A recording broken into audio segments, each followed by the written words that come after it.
20-year-old Michael Schaefer is suing ex-roommate, 22-year-old Jacob Tyler, for damage to his property. Michael claims Jacob removed items from the apartment and left them outside.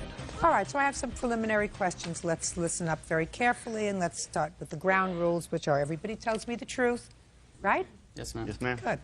You two were roommates for Yes. a period of time. Which one was the neat one? I was. And who was the slob? He was. I wouldn't say I was a slob. I wasn't as anal retentive as Jacob. He had roommates that were.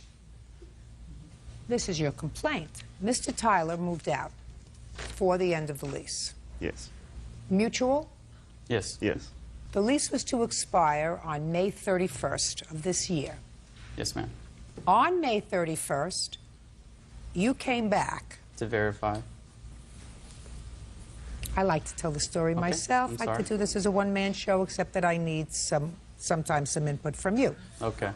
You came back to ensure that he moved out on time because you were still responsible on the lease, Yes. and they had your security deposit, Yes, right? ma'am. And when you came back, you found Mr. Schaefer not being a slob, a little disorganized. All of his stuff is still there. The place is a pigsty, and you start to clean it up. Yes. He leaves. Where did you go on May 31st, by the way, when you left? It was about 10 o'clock at night. I went home to go to sleep. You went home where? To my parents' house. I moved back in with my parents. When did you move back in with your parents, Mr. Schaefer? I had been moving things into their house over the course When of was the last time you slept in this apartment? the morning of May the 31st. Now, you have to be very careful because I'm going to put you in between a rock and a hard place, sir. When you went back to your parents' house to sleep at 10 p.m. on May 31st, you were aware of the fact that the next day you were supposed to be totally out of the apartment, or midnight that night, Yes, correct? correct. But you went home at 10 o'clock, Yes. and you still had a lot of stuff there. Some things, yes.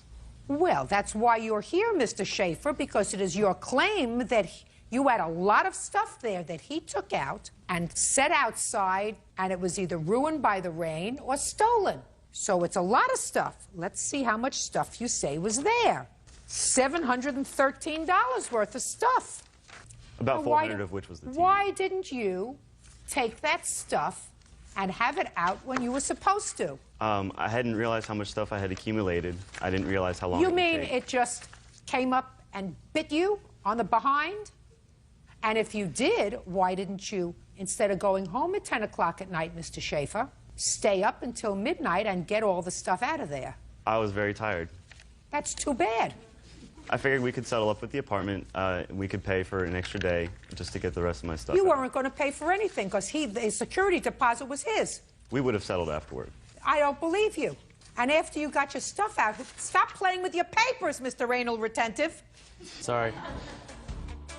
You were supposed to clean it after you got your junk out. I had been cleaning that day, and Jacob actually came by the apartment to clean and to patch holes that he had punched in the walls because he had quite an anger problem. Just a second. So you had been cleaning that day? Cleaning and Is that moving what you're it. telling me? You had been cleaning that day? Yes, I vacuumed the carpets. I was moving my stuff out, just going through the whole process. Mr. Schaefer, you're full of baloney. Your stuff wasn't out of there. As far as I'm concerned, the landlord could have taken your stuff and thrown it in a dumpster at midnight. He's not responsible for your stuff after midnight. I cleared it with the apartment manager the following morning. Oh, you did? Yes. Where is the manager? I want to interview the manager. We don't have that manager Well, here. that's too bad because that's hearsay. When a lease is up, it's up. Before I left the apartment, Jacob was patching the holes up, and I had said, you know, I'm going home. I'll be back in the morning for the rest of my things. Don't touch anything. He said, okay, fine, and we left it at that. He Is didn't- that what happened, Mr. Tyler? Yeah. What happened? I told him that it was unacceptable because when I got there, the fridge still had food in it. There was no cleaning done in the kitchen. The vacuum that was there wasn't even being used on the carpet. I cleaned a bathroom that they never cleaned since we moved in there. It was beyond filthy. I came back to actually patch up the holes in the wall. What were the holes in the wall from, sir? From me and parties that they had been at, and I got upset because there was all these kids that were underage drinking, and I have pictures to prove that they were. Do you have any proof of what this place looked like when you got there? I have a witness, but she's in the Air Force boot camp right now, and I can't. Can't help you there with that. I know. I have no I'm sorry. control over the Air Force. Yes, ma'am, I know. I like to think I would like to, but I don't. Mr. Tyler, Yes, ma'am. you had $440 in security deposit. Yes, ma'am. Did you get any back? I had 140, and I have a copy showing the amount which was taken out. Can I see that, please? And also at the top, ma'am, this is the part where I had the power turned off, and Mr. Schaefer was supposed to get it turned on in his name. He didn't. We So never the apartment talked took about that care of it. The apartment charged me for the water, the trash, the electric that he accumulated. So you lost your security deposit. Yes, ma'am. And Okay. the added rent was for... Now, did you patch up the walls? Yes, ma'am, I did. Because there's nothing here about patched walls. I have this also that says that there's new contact, lots of resident damage into... Well, it doesn't say here anything about charging you for holes in the wall. No, that wasn't. Which means that But they you were patched charging- them. I'm speaking. Listen to what I'm saying to you. It's not here to hurt you. I said there is nothing that indicates from the apartment complex that they are charging you for holes in the wall. That would be a good thing. Then you Yes, say, ma'am. you are right. You are correct, Judge. Yes, ma'am, thank you.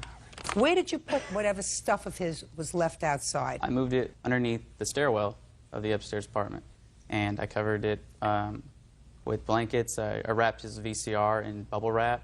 Unfortunately, he said that it rained the next morning in the area. What happened when you came back the next day? So first of all, what time did you come back to the apartment the next day? About 9 in the morning. And what did you find when you got there? I came there with my girlfriend. This is Nicole. We came there with her truck to get the rest of my stuff, and we came up to the apartment. Just a second. Step up. Your last name is? Sierra. Miss Sierra, when did Mr. Schaefer pick you up? I came to pick him up with my truck at a little bit before 9 a.m. on June the 1st to go retrieve the rest of our stuff. Had you been there? What do you mean the rest of your stuff? Had you been living there too? No, I just... Some of her stuff was in here. I'm sorry. Don't speak. My couch cushions and my vacuum was there. So my and- question is, had you been living there? No, ma'am. Had you been staying there? Yeah. Don't play with me. Had they used your truck to move the other items? Don't look, listen to me. Don't look at him. Don't you have an independent recollection of this? I asked you, had they used your truck to move out the other items? Yes, some of the other stuff. How many days had they used your truck? Probably about 4 days. Good. And where were you the night of May 31st? I was at home, Doing what? resting. I work 30 hours a week, and so I was just... Oh, my God, 30 hours a week. Oh, you must be exhausted. How old are you? I'm 23. 23, and you work 30 hours And I a go week. to school full-time. Good. What school do you go to? I just graduated from the North Lake Community College in Dallas, Texas. Good. So you graduated from college, and I know from college. I mean, I know how many hours a day one goes to college. So 30 hours a week working, you can manage. So you were exhausted. I wasn't exhausted. What about you? How exhausted were you? Where do you work? I worked at Metro Volkswagen. And you also go to school full-time? No, I'm not in school currently. You work 40 hours a week? Yes, ma'am. So you work 40 hours a week and don't do anything else.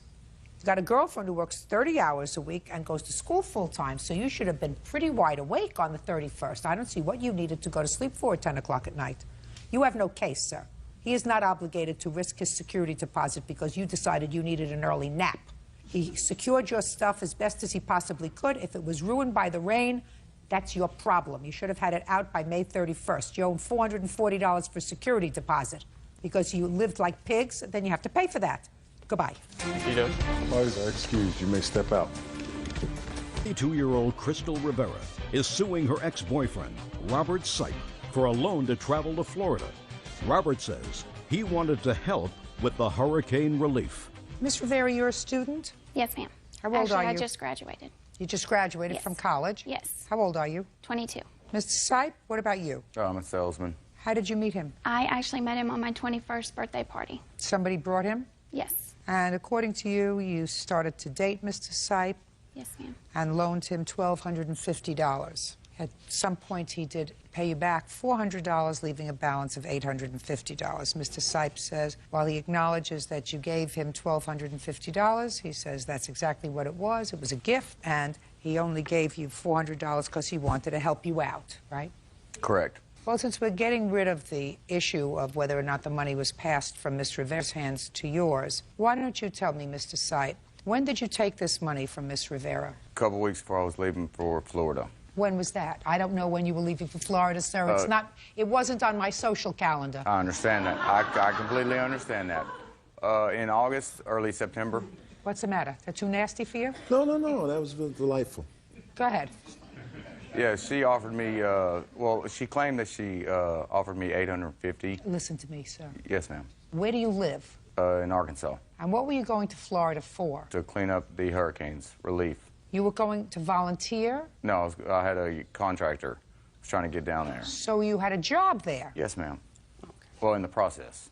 And what did you need money for? Travel expenses, hotel expenses, food expenses, etc. Well, I thought you had a job. At that point, no, I didn't. Well, neither did she. She was a student. That was a gift that she gave me. I don't know her business. How long did you know her before you asked her for this money? Maybe a week. Shh, shh, shh. She offered it to me. What did you tell her to inspire her to offer you this money, Mr. Sipe? I was just telling her my story that I needed to get down there, and she offered it to me. I wasn't inspiring her, nothing. You must have been inspirational. I don't know for her to what give it you the was. money. She offered it to me, and I said thank you. Well, Mr. Sipe, let me suggest this to you, sir. You are almost 10 years her senior. She's a student. You're an adult. You're supposed to be employed. You take money from a student who has no money, because according to her, this was money that her parents had given her for books. She went and sold her books in order to give you this money because I you had to understand. get. It I'm was speaking. government Listen money. to me. I'm Yes. speaking. When Yes, my ma'am. mouth Yes, moves, ma'am. yours doesn't. Yes, ma'am. So that would suggest to me that something is off with your moral compass. Taking money from somebody that you met for a week, knowing that she doesn't have a lot of money. I don't I'm know. speaking. Yes, ma'am. So I'm telling you, that would suggest to a stranger that you're a taker. That's a given. You're a taker. If she, in fact, offered you this money and just said, I want you to take it, it's a gift. So now I want you to tell me, what epiphany did you have at some point? What finding of religion did you have that inspired you to give her $400? Good deed. He's cute. It's the truth, He's though, cute. ma'am. He's cute. It is the to truth. To somebody, but not to me, Mr. Sipe. That's fine, but it is not the truth. to me, sir. It is the truth, though. Let us say that I believe you for a moment, that she was smitten with you, because that would be the only reason she would give you money. If she wasn't romantically interested in you, she wouldn't have given you the money, right? Well, I wanted to help the people in the hurricane. You wanted to help the people in the hurricane? Well, She's also mentally challenged. I mean, I can understand helping the people in the hurricane. Send them $1,250. Don't give it to him. right. He didn't even end up going, Right. right? Correct. Take your money and send it to the Red Cross. I've actually started a nonprofit corporation to help the people from Well, the that's previous fine. He's hurricane. not a nonprofit organization. Nowhere to send your money. In what month did you give her $400? I would say in October, November. Had she called you and asked you for the money? No, ma'am. I just offered it to her. A good deed. A very good deed. Yes, it is. We're going to have another good deed. And then Judgment a for the week- plaintiff in the amount of $850. That's all. Parties are excused. Step out. 23-year-old Jenny Rose is suing her ex-roommate, 23-year-old Sheena Mashoud, for the return of rent, a security deposit, and defamation of character. Order. All rise. Now, this is case number 198 on the calendar in the matter of Rose versus Mashoud.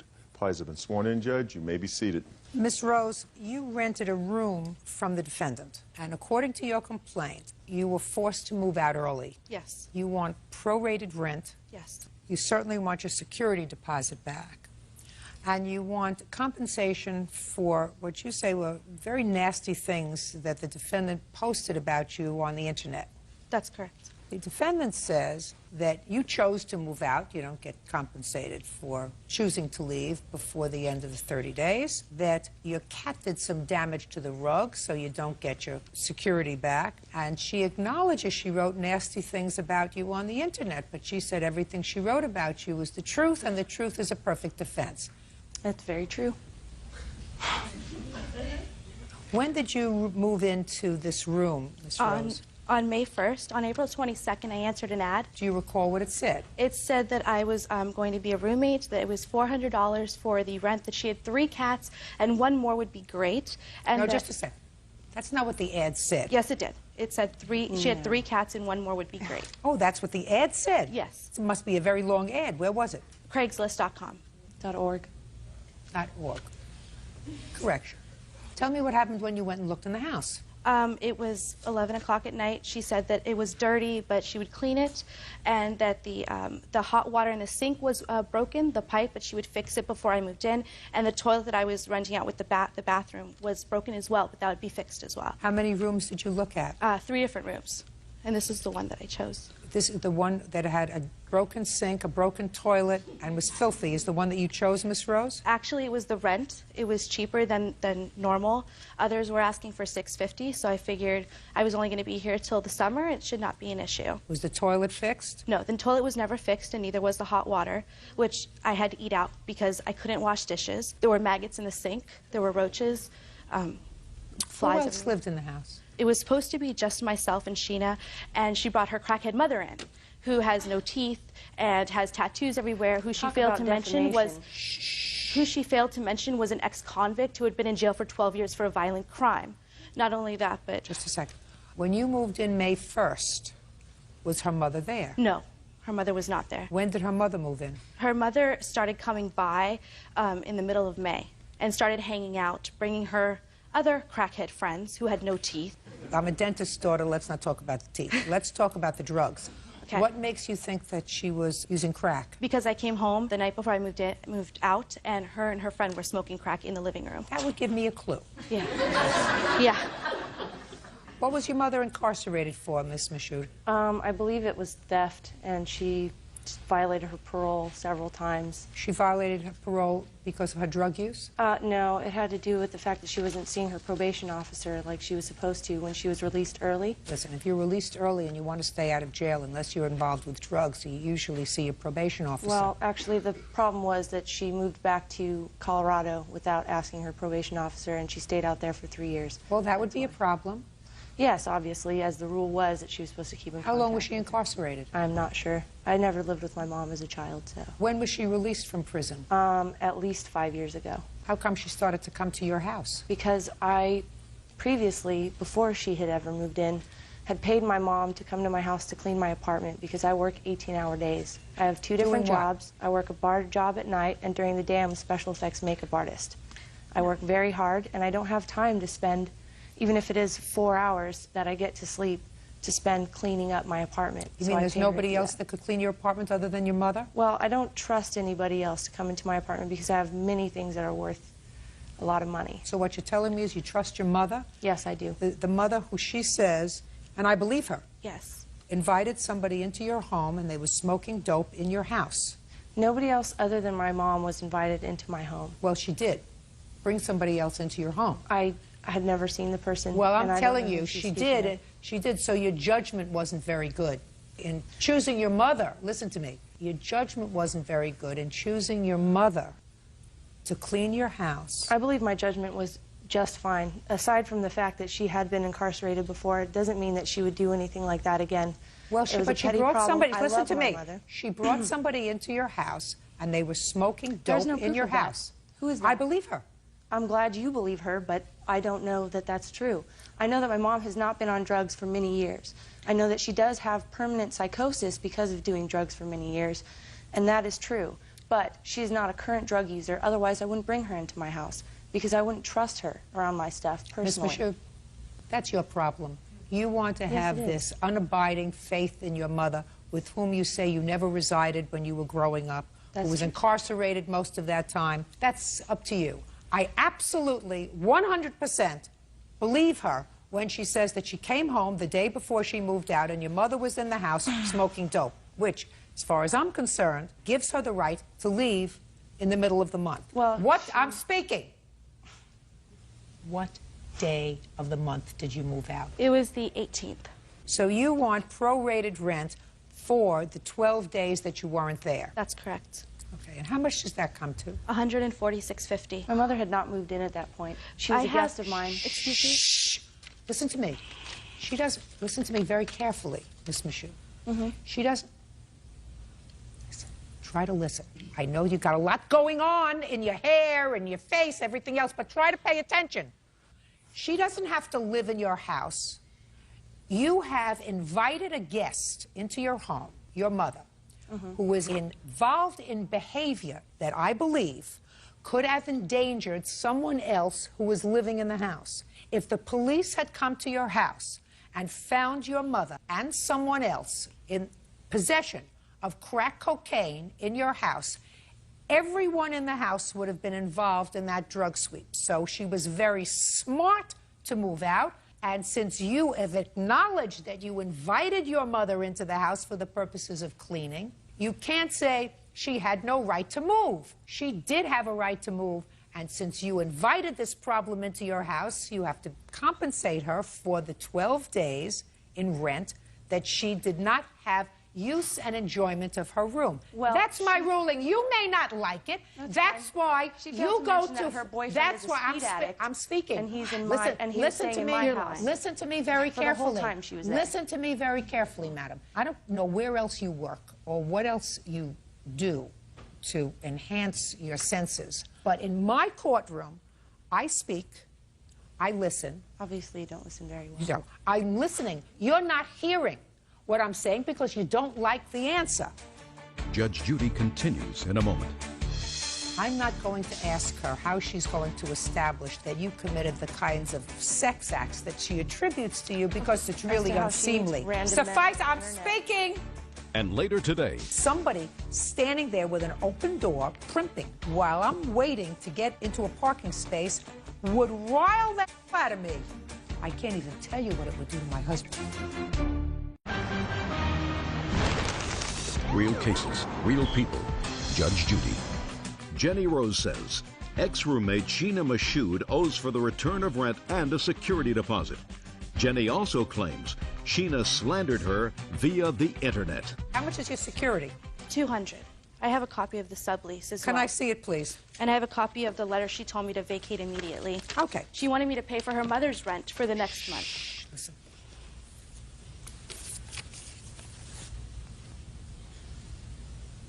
Did you write this letter? There will be a $500 rent increase for your bedroom and private bathroom starting July 1st. Did you write this? Yes, that's what All right, good. Told me to do. $146.50 and $200 for your security deposit. Do you have any pictures of the ruined rug that was allegedly caused by her cats?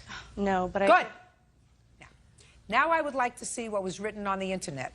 This is a networking site that my coworkers, my supervisors and boss, as well as my family and friends read. I was contacted by one of my coworkers. Well, the one thing I do know for sure, Miss Mashoud, is that you have a filthy mouth. Thank you. And I assume that you work in this town? Yes, I do. Good. I certainly hope that enough people, since we do have a reasonable audience in this town, watch this and know that I personally am offended that a woman would use the kind of vulgarities that you do written.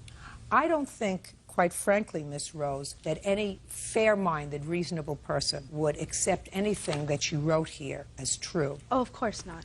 Because she clearly is a demented, sick girl. I don't know how she finds work in this town, but clearly there are a lot of demented, sick people who want demented, sick employees. That's the problem here sometimes. I can't judge that. Clearly, this is miserable. I'm not going to ask her how she's going to establish to my satisfaction that you committed the kinds of sex acts that she attributes to you, because certainly you don't want that, and I wouldn't, because it's really unseemly. Suffice, I'm speaking. I'm speaking. Am I going to speak at all this? No, go speak outside. Somebody who wants to hear you. Judgment for the plaintiff in the amount of $346.50. Thank you. Toodles. I had invited my mother over to clean my house while I was on vacation, and she accused my mom of being a thief. Those who look like trash and act like trash are usually trash. She's been nothing but a terror to me, pretty much like a little yipping chihuahua. I'm glad I don't have to deal with her crackhead mother and the fact that she has no teeth and thinks she's a lot, which she's not. So it's good. I'm happy. And now the next case. All parties in the matter of Hardison versus Jarvis. Step forward. Crystal Hardison is suing fellow motorist Robert Jarvis for vandalizing her Ford Explorer by kicking it. Crystal claims her mother witnessed the incident. Ms. Hardison, what kind of car do you drive? It's a 2005 Ford Explorer. What about you, Mr. Jarvis? 95 Mitsubishi Galant. What was the date of this incident? June 2nd. And you were going into a drugstore to get a prescription filled? Exactly. And what were you going to do there, Mr. Jarvis? I was pulling in to get her my fiance a drink and a candy bar. Was she with you? Yes. And you were both going to the same store, so you pulled in first. Yes. And it is your claim that Mr. Jarvis intentionally not only spit on your car, but also dented it. Yes. Mr. Jarvis says he might have spit on it, not intentionally, but he certainly didn't dent it. And your mother was with you. Exactly. And my 11-month-old son. Well, he's not here to testify, but your mother certainly is. When you went into the store, Miss Hardison, your mother remained in the car. Exactly.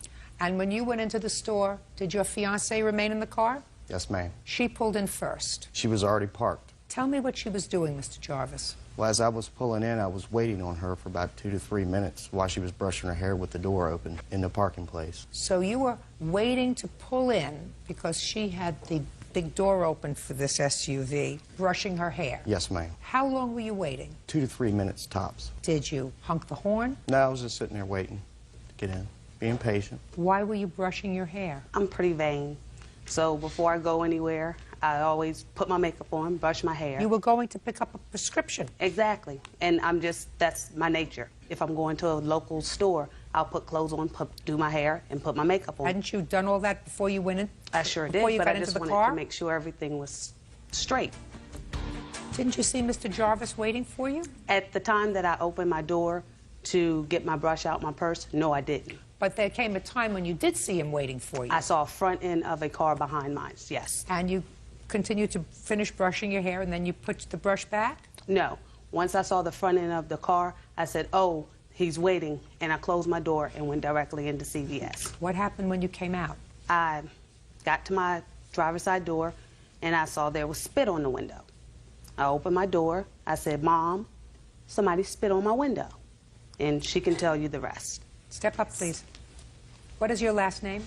Durante. Tell me what happened that day on the 2nd of June in the parking lot. Okay, on the 2nd of June, my daughter had to go to the pharmacist to pick up a prescription. And she got out of the car, opened the passenger side. That's we got past the fact that she was Okay. brushing her When hair she- to make sure she looked perfect. Okay. Never know who you're going to meet in the pharmacy. Exactly. Yes, Your Honor. Okay, Crystal came out. She says, Mom, who spit on my car? I said, don't worry. I got his tag number. I was sitting in the car on the passenger side watching an incident on Route 1 to my right, and I see this man walk up to the car and just cover the window with spit. I said, I'm going to get his tag number. I went to get my purse. When I went down to get my purse, the whole car just like, Shook. yes. I looked up, I saw him, I heard his door bam, slam. He was going, he closed his door and walked behind his car and got into the driver's side. Okay, And so a passenger door slam, and then he walked around to get into the driver's side? yes, And the passenger side door was where your car was? yes. Got it. Now, do you have any proof of damage to your car? Yes, I do. Because, Mr. Jarvis, I'm going to save you the trouble, sir. According to your answer, you were having sinus problems that day, so Yes, you ma'am. spit. Yes. You don't know where it landed. No, I didn't have no intention of spitting on a vehicle. No. It was just a bad sinus. Yes. I had sinuses all And that. you caused no damage to the plaintiff's car. Absolutely not. Now I'd like to see the... Okay. See, I'm going to saved you all that trouble.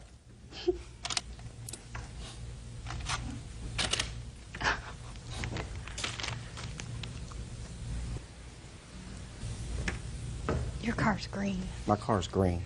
But your boot isn't damaged. And besides, my car door don't go that high. It's It may not have been your car, sir. And I was never on that side of the vehicle. I was driving. Mr. Jarvis, what you're asking me to do is to say to this lady that she's lying. Now, common sense, which is really what we're about here, suggests to me that you were annoyed at this young lady. No, actually, I wasn't. Well... I was being patient. Well, listen. Then you are the only one I know who, under those circumstances, wouldn't be annoyed. I would be infuriated. But to be cussed and belligerent... Just a minute. I would be infuriated if I was sitting there patiently and somebody was not just putting a baby in a car, because that you wait for, you know, adjusting a car seat or whatever, but somebody standing there with an open door, primping and brushing their hair while I'm waiting to get into a parking space would rile that out of me. I can't even tell you what it would do to my husband. Can I speak? Sure, Can I have her come up? if you want to. I'd just like to say that night when the police contacted us, the only thing that they said was that he spit on the window. When he called back to the police department, the police officer said that this was ridiculous and dropped it. 30 days later, we received it stating that there was damage. Why that night was there no record at the police department? I of have any no damage? idea. Maybe they couldn't see it. And she drove all the way home and the spit stayed on the window? Listen to me. I mean, that doesn't make any sense. Does she listen to me? my Free dear. money. That's I'm what they're speaking. trying to get. Does she look psychotic to you? No, listen to me. Not the daughter who was primping, who has to comb her hair before she goes to pick up a prescription. I'm talking about her mother. I'm going to tell you, I'm a nurse. People are psychotic all the time and they don't Listen to me. Well, listen. I've been around twice as long as you have. This lady is not psychotic. This lady did not take down your tags and report this matter to the police because she was having a psychotic episode. That's my judgment. Now, let me see how much it costs to fix your car. Okay, I have two estimates. You have a 10-year-old car. $578 for Windex is a little ridiculous. Oh, it has nothing to do with Windex. There's no dent caused by him. That is definite.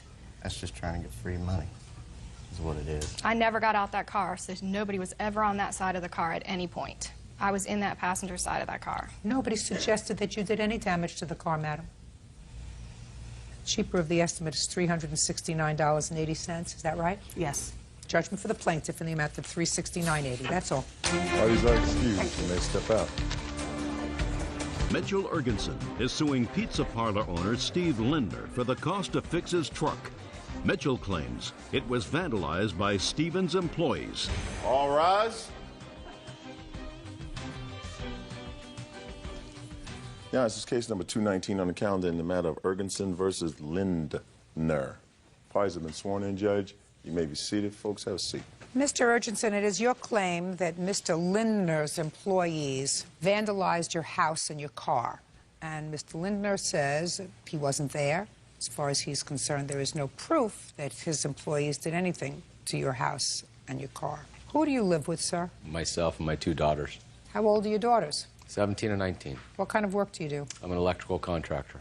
And you have a restaurant? Yes. Sometime in July, according to what I read, you ordered some food from Mr. Lindner's establishment. Have you ordered from him before? Many a times. What did you order? Antipasta salad and a turkey sandwich. And did they deliver it?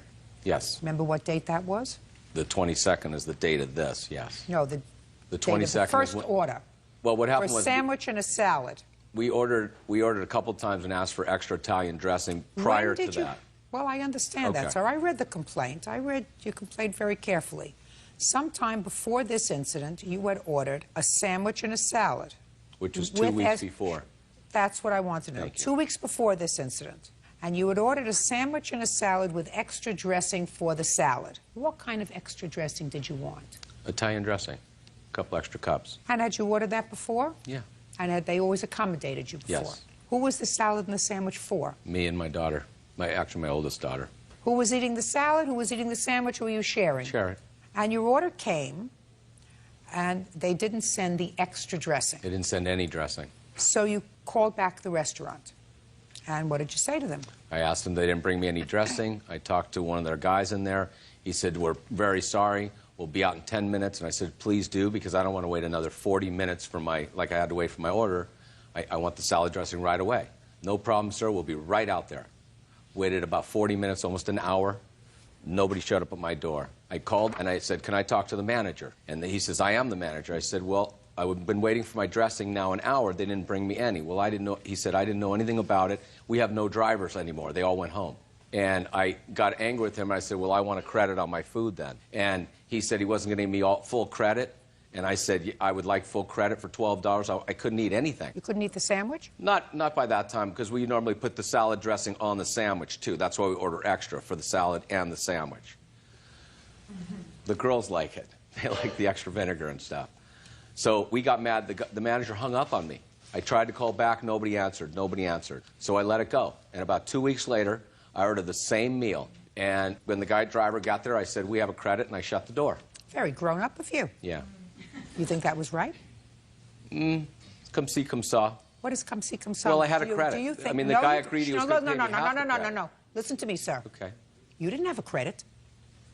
You said you wanted a credit. No, the manager also told me he was going to give me a credit on the salad, but not the sandwich. That's right. That's what you just told me. He Right. said, well, we will certainly, sir, give you a credit on the salad, because if you run the kind of house where you don't have any dressing at all in your house for 3 adults, if you can't eat the salad, we're sorry about that, but we're not going to give you credit on the sandwich. You decided you wanted a credit on both.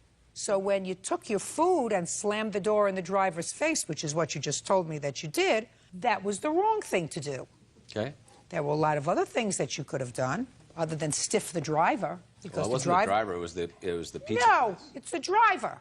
Because they're giving them the food, and when they come back and he says, listen, we went to somebody's house and they wouldn't give us any money, either one of 2 things happen. Either they say, well, we're taking it out of your money, or they call you. Did they call you? No. So you don't know whether the driver got stiffed with your $12 meal. Anyway, Mr. Ergenson, it was very immature of you. And what I'm surprised about is, evidently you are a single father raising 2 children. It would seem to me that you would have enough to occupy your plate other than engaging yourself in these petty little situations that cause nothing but problems for people. Are you telling me that your girls are so perfect that you have nothing else to worry about? Or maybe they're not so perfect that you got plenty to worry about, that you were taking it out on some stranger. No, my girls are plenty perfect. They're very They're good plenty girls. perfect. Well, then there's something wrong with you. Okay. All right. Now, For a single father that runs a business for 20 years and raises 2 girls since they've been 2 and 4, I think I'm pretty good. well, then I want to tell you something. If your girls are perfect and you run a nice business and you don't have enough to do with your time, I'd start volunteering a little bit more, because this business is ridiculous, petty baloney. So now what you're complaining about is that the next day... No. 2 days later? No. That night? That night, I had 4 guys come to my house and try to strong-arm me for $12 at my door and threaten to ask me to come outside so we can take care of outside. Okay. And I so shut you the had... door in their face. So this little escapade of yours, then 4 people came back to your house To threaten me and from wanted this the place. 12, just a second, and said they wanted the $12. Yeah. And again, you slammed the door in their No, face. I told them I have a credit. I said, where's the manager? The guy, this one over here, says, I am the manager. And I said, you're the manager from the place? Well, great. Do you remember this? He says, no. And the other guy that's not here today says, oh, you were the one that complained about the salad dressing. I said, so you know about it. You know what happened 2 weeks ago. He said, yes. And I said, okay, then you have a credit with me. If you have a problem, tell the owner to call me. We'll deal with it in court. If you want to sue me for 12, sue me for 12. So that's how it happened. Volunteer. They threatened me in my house. Volunteer. It was a stupid thing to do. Should have written it off. You understand? Yes. You're dealing with somebody who's got a little too much time on his hands and a little bit too much aggression in his gut. Judge Judy continues in a moment. She was up a whole night and frightened because her father acted like a jerk. That's why she was up all night, because her father acted like a big baby. And later today, You're not supposed to fib anytime, especially not when you're in court, because that's a fib. If your mother doesn't know it's a fib, I know it's a fib. real cases, real people. Judge Judy. Mitchell Ergenson says pizza parlor owner Stephen Lindner owes for vandalism to his truck. Mitchell claims Stephen's employees doused it with salad dressing. First of all, Mr. Ergenson, when you order a salad with dressing and a sandwich, the sandwich doesn't come with Italian dressing. So what you're doing is saying, when I asked you, well, why couldn't you eat the sandwich? You said, we'd like to put the dressing on the sandwich. You're not entitled to that. You're not entitled to that. But the sandwich comes alone. Yeah. The dressing comes with a salad. You want dressing for your sandwich, go to the store and buy a bottle of dressing so you have dressing for the sandwich. But it's not the same dressing. Their salad dressing has their own taste and their own life. It's like when you go to different restaurants. When you go into different restaurants, do you like different salad dressings that different restaurants serve you? Mr. Ergenson, listen That's to me what very happened. carefully, sir. Okay. Then you don't say, send me extra dressing for the sandwich that I'm not entitled to. You say, I'm prepared to pay you extra to send me extra dressing because I like dressing on my If sandwich. they said it cost extra, I would have been happy to pay for it. Did you? Just a second. Happy to pay for it. You were getting something for nothing.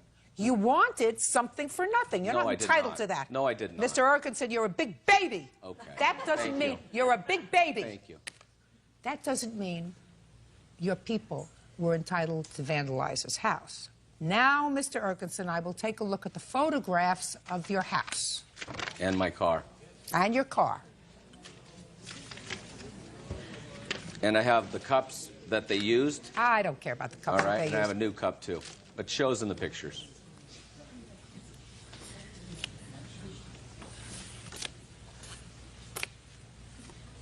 And I also have repairs that you might want to see. Let me see the bills. Mr. Lindner, the way to respond to someone who is behaving in an immature way is not to stoop to their level. There isn't a question in my mind, after examining these photographs, that this vandalism to the plaintiff's house was done by someone in your employ or in the employ of the restaurant. No question. You get me? Yes, ma'am. Ah. Now, I don't know whether you went home. I don't know whether they said, listen, he deserves it. What he did was he was acting like a baby, acting like a big baby. But you don't take the law into your own hands and commit a crime. Absolutely not. You want to file a police report and say he stole food from me? That's your prerogative. He did. It would be no different from him coming into a restaurant, having a meal, and getting up and leaving. And saying, well, the last time I was here, I didn't have a good meal, and I wanted a credit, and they wouldn't give me a credit. So this time, I'm enjoying my meal, but I'm not paying for it. No different. What he did was, he stole from you. And for that, oh, yes, you did, sir. There is no difference from what you did than if you walked into their restaurant or walked into a... I'm speaking. No difference than if you went into a restaurant, ate, didn't like the meal, they wouldn't give you a credit. And a week later, go back to the same restaurant, order the same meal, and get up and leave. And if the police came, they would have arrested you for theft of services, because that's what it is. They still had no right to vandalize your house. Do you understand? Yes. You don't resort to that sort of behavior because he acted like a jerk. And came to my house and threatened me in my house. No, ma'am. And my daughter will attest to all that, too. Listen, I don't want to get your daughter involved. It's bad enough she had to be involved. It's bad enough she had to be involved with it because of your stupidity. These guys doing this. No, listen to me. She was. Listen to me. She was up a whole night and frightened because her father acted like a jerk. Okay. That's why she was up all night, because her father acted like a big baby. Cost you $229.23. Is that right?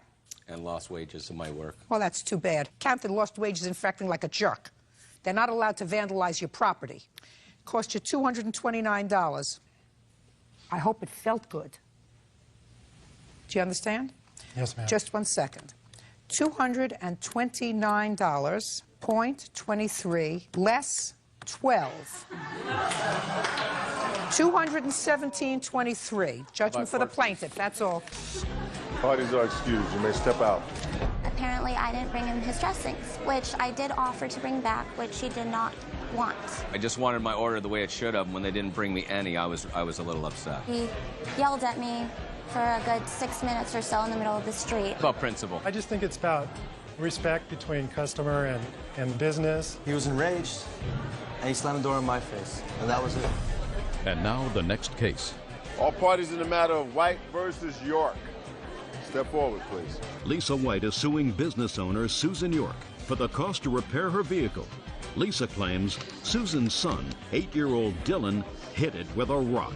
Miss White, it is your complaint that Miss York's little boy, I assume this little boy, was throwing rocks in the street, and one of the rocks hit your car, causing some damage. That's correct. And you want his mother to pay for the damage.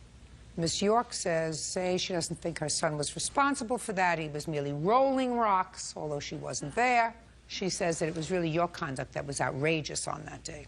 So tell me when this happened. It was approximately 7 to 7:15 in the morning on May 12th. I was on my way to work. I was traveling down East Yacht Drive. Where is that? It's in Oak Island, North Carolina. As I approached the intersection where the children were, they were in the street. How many children were in the street? Approximately 5, 2 boys and 2 or 3 girls. I assume they were waiting for the school bus? That's correct. Okay. As I approached, I noticed that they were playing in the street, so I slowed down. They moved to the shoulder of the intersection. One little boy was throwing stones into the other empty lot across the street, and as I approached, Dylan threw a rock at my car, and I heard it hit. You saw him do that? Yes, ma'am. So you stopped your car, and what did you do? I got out, and I'm like, you, come here, what's your name? And I said, look at what you've done to my car. I said, where do you live? He said, down the street. I said, you get in my car, and I'm taking you to your mother to show her what you're doing at the bus stop. Well, he had extra stones in his other hand, and he threw those down. I said, no, you pick those up, you put them in my car, and we're going now. So he got into the car, and I took him straight to his mother's house. I told him to go upstairs and take the stones with him to show whoever was there. I didn't know which parent was home. I said, take those and show them what you've been throwing at my car, and send them downstairs to talk to me. And she came down to talk with me. And what did she say? Well, she asked him, did he do it? And why did you do that? I told you not to throw stones. I told her. What did he say? He's like, well, it was an accident. I'm like, no, it was not. I saw him do it. He said to his mother it was an accident. That's correct. Is that right? Yes, ma'am. Stand up next to your mother. Dylan, how could it be an accident if you were throwing the stones? I was rolling them across the road, and she was going like 70. Dylan, I don't want your nose to get long. I want you to tell me how it's an accident that stones that you were rolling on the ground hit somebody's car. I rolled it, it bounced up on another You rolled rock. it and it bounced up. A rock. It hit another rock and it bounced. That's a fib, Dylan. You're not supposed to fib anytime, especially not when you're in court, because that's a fib. If your mother doesn't know it's a fib, I know it's a fib. You and your friends were throwing rocks, right? Yes. And one of the rocks hit her car. Yes. See how easy that was? Yes. What your complaint is, Miss York, and one that I quite frankly find compelling, is that Miss White exercised very poor judgment in putting your son into her car. This is correct. Because I don't think North Carolina is any different from any other place in this country. You don't take somebody else's child and put them in your car. That's very poor judgment, Miss White. I don't think there would have been anything wrong in you saying, if you live right down the street, you go right home, I'm going to follow you, so that you would know where he lived. But you don't take anybody else's child and put them in your car. Now, can I see a picture of the damage to your car? I do have a photo, but you cannot see the actual dents or chips in the car, in the paint. Well, it should just be one. No, there's actually several. I have a police report stating that the officer noted 6 chips areas. Well, he didn't chip it 6 times. He threw 1 rock. That's according to you. He had several stones in his other hand. I don't know how many stones actually hit. I don't know how many children were involved in throwing stones, but you said to me, I saw him throw a stone. I heard it hit my car. There's a difference in hearing 1 or hearing 6. Your Honor, may I say something? Mm-hmm. When she drove to my house, I saw 1 little dot, and then in return, it ended up being dents. I never saw a dent. She even herself said it probably won't be much. Well, what she's suing you for is $300. Yes, ma'am. Which isn't much. I think what your complaint is, quite frankly, despite the fact that I read your answer, and your answer gave me the same malarkey that he was rolling stones. Children don't roll stones. They throw stones at cars. And that's what he did, because that's what he just told me he did. Right. Yes, ma'am. So you're responsible, because if you want to make sure that your son doesn't do that, and I assume he's done it before, right? Not that I'm aware of, no, ma'am. Never heard of him throwing rocks before? Not at cars. At anything? I mean, he's a little boy. I guess he does throw rocks, yes. Okay, well, if he's a little boy and he throws rocks, then you should be out there with him waiting for the school bus. Your Honor, I would like to say, when he came home from school, I had asked him what happened. And he admitted that he had been rolling rocks. Rolling rocks doesn't... Rolling rocks, throwing rocks, and 1 hit her car. And then he proceeded to show me how she forcefully put him in her car. I have a written statement for... I don't take statements from people. Okay. She had no right to put him in the car, take him in the car, ask him to get into the car, pick him up. Absolutely no right to do that. He wasn't injured. He went off to school that day. Did you go off to school that day? Yes. Did you have a good day in school that day? Yes. So he wasn't injured, emotionally or physically. But she did the wrong thing, and I've told her she did the wrong thing. So I read her the Riot Act. You still have to pay to have a car fixed. That's fine. Judgment for the plaintiff in the amount of $300. That's all. Thank you. Susan Abitan is suing her ex-boyfriend, Carlos Zuniga for an unpaid loan and a cell phone bill. Susan says Carlos lied about being married.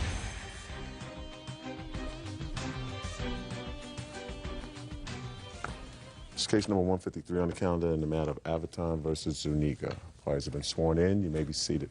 Ms. Aviton, according to your complaint, you dated the defendant for about 6 months. Yes. You knew at the time that he was married. Did not know. Well, I mean, I read your complaint.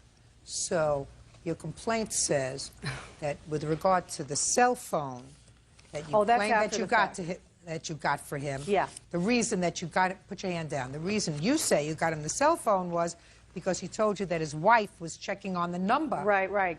There's a preface to it. I started working at the animal hospital that we were at probably in July. Just a second. I'm going to finish my statement, Okay. then I'll get back Sorry. to you. In any event, he was married, you were dating him, and you claimed that you made him a series of loans. In addition, you claim that he asked you to get him a cell phone, you got him a cell phone, he ran up a bill, and he owes you the bill. Mr. Zuniga says that you got him the cell phone because you were calling him 20 times a day, and you were running up his telephone bill, that anything that you did for him was voluntary. Yes. There was no agreement to pay you back any of the money that you gave him. And in addition, he's counterclaiming because he says that since he and you are no longer an item, that you've been acting like a nutty lady and seriously harassing him, and he can prove it. Right. Okay. So, when did you first start dating the defendant? I would say probably like the last week in July, maybe. When did you find out that he was married? After I started dating him. Just a second. So, how much after? A week, 2 weeks, a month? Probably a week or two, I would say. Okay. But you didn't break off the relationship. Well, I didn't break off the relationship with him because, number one, he told me that he and his wife were at dire straits, that they would be separating, and he also told me that they weren't getting along. Well, that doesn't help much. You understood he was still married, Correct. still living with his wife. Right. Okay. Now, let's start out with the cell phone. The cell phone bills I have here, first of all, I didn't get him the cell phone bill because I was calling him constantly. I got him the cell phone bill because when You got him the cell phone? Yeah, cell phone. The time he claims I was calling him constantly, he didn't want my number showing up on his cell phone bill. So he said, should we get another cell phone? I said, I'll put another one on my account for you. And I told him, I said, but you're going to have to pay. I said, there's no reason for me to go ahead and. Is that what happened, Mr. Zuniga? No, that's not what happened at all. I have phone bills here from my phone company that'll For your show cell you. phone? Right. That'll show you all the times that she did call, and they were all calls within a minute to 2 minutes apart. But you took a cell phone from her. Yes. Tell me why. Because I told her, once I got my first phone bill, I told her that there were too many phone calls, that this all had to stop. This whole relationship had to stop because of all these phone calls. She didn't agree with it. So then she offered to get me a cell phone bill. She said she was going to buy me one, and then she proceeded to take her boyfriend's cell phone and give it to me. Why in the world, within the very short time of starting to have a relationship with her, if you saw that she was behaving in an inappropriate way by calling you that number of times in a 1 or 2 day period, why did you continue the relationship? Because I thought that maybe she would change if, I would tell her that this was becoming a nuisance. Maybe she would change it a little bit. Maybe she would stop the phone calls. Now, where did you tell your wife you were when you were with her? Actually, me and my wife were separated for a while. But not all the time, Mr. Zuniga. So when you weren't separated, where did you tell your wife you were? I would just leave. I wouldn't tell her anything. Sometimes I would tell her I was with friends, but the majority of the time I would just walk out the house. Oh, okay. Now, you took money from her. The only money that I took from her was the money that she used to pay my cell phone bill, which was this one. How much money did you take? She made a payment of $100. All right, so what other monies, Ms. Aviton, do you claim you gave him? Well, I have here from August 2004, on the 17th of August and the 23rd of August, we had been together that particular evening, and we had decided to go to Hollywood to get tattoos. So I had said to him, I'm going to go ahead and get one. He says, well, can I get this and that, and I'll repay you for it. I said, fine, no problem. Well, because of the fact that we were in a relationship, I took him at his word. Okay, so tattoos, joint tattoos. What else? They weren't joint. Then there's a diving mask and the leather phone case and charger for the cell phone that I got him. The phone case and the diving mask were September 15th and September 24th. Then in December was the remote control battery for the car and the satellite radio. And then in November, he asked me to buy him a CD burner. Then there is, in November again, there's window tinting on his truck that I spent $100 for as well. That was supposed to be reimbursed. And then we have the... okay, so you gave him the first money in August. Is that right? Yeah. Did he pay you back that money? None of it. You gave him money in September? None of it. Shh, listen to me. You gave him money in September. Yes. Did he pay you back? No. And you gave him money in November? Yes. And when you gave him money in November, he hadn't paid back the August, September, October money? Right. Huh. So let me explain to you what happened. You gave him a lot of money. Yeah, I did. Right. So you have to cross it off. You made a mistake. Put your hand down. I didn't ask you a question. I'm not pleased with you either. We understand each other, sir? Yes, sir. I mean, yes, ma'am. Good. Because as far as I'm concerned, if what you did was, if you were living with your wife, and for at least part of this time you were living with your wife, and you were accepting gifts from her... Right, but if I could... I'm speaking. Try looking at my eyes. And if you were accepting gifts from her, that doesn't make you a nice person. Doesn't make her a nice person, doesn't make you a nice person. And it makes me the victim because I got to listen to this baloney. Right. You made a mistake. You had no legitimate expectation that he was going to pay you back. Maybe you thought he was going to leave his wife and you were going to be together, but you had no legitimate expectation of being paid back for a tattoo in August, in December when you loaned him yet more money. And they weren't separated at the time. They were still living together. They lived with his sister and whoever else. And according to you, the reason that you gave him the cell phone was that you agreed that his wife shouldn't see when you called him. Right. But if you'll notice on these bills, he's called his old, used it for everything else. I don't care. I'm talking about your character, not his. Okay. I'm talking about your character. It was a mistake. I'm talking about your character, not a mistake. Judge Judy continues in a moment. Get over it. He's got a kid from another woman, and he's 3. I mean, he cheats all the time. Are you trying to justify to me the fact that you're an idiot? And later today... I'm sitting there for about 10 minutes or so, and he just came up out of the garage and started hitting me in the back of the head and the face. I don't remember. You don't remember? Well, that's the problem when you drink too much, sir. Real cases, real people. Judge Judy. Susan Avitan says ex-boyfriend Carlos Zuniga owes for a loan and a cell phone bill.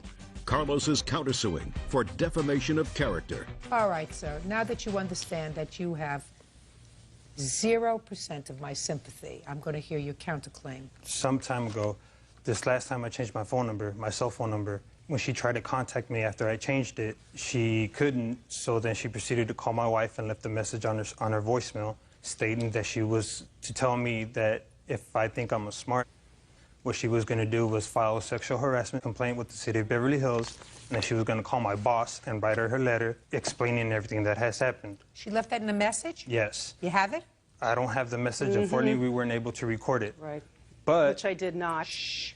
But I have the letter that she did write to my boss. As well and as everything is explained there, the defamation of character. I also have a record of several phone bills that she called every time she called me. No.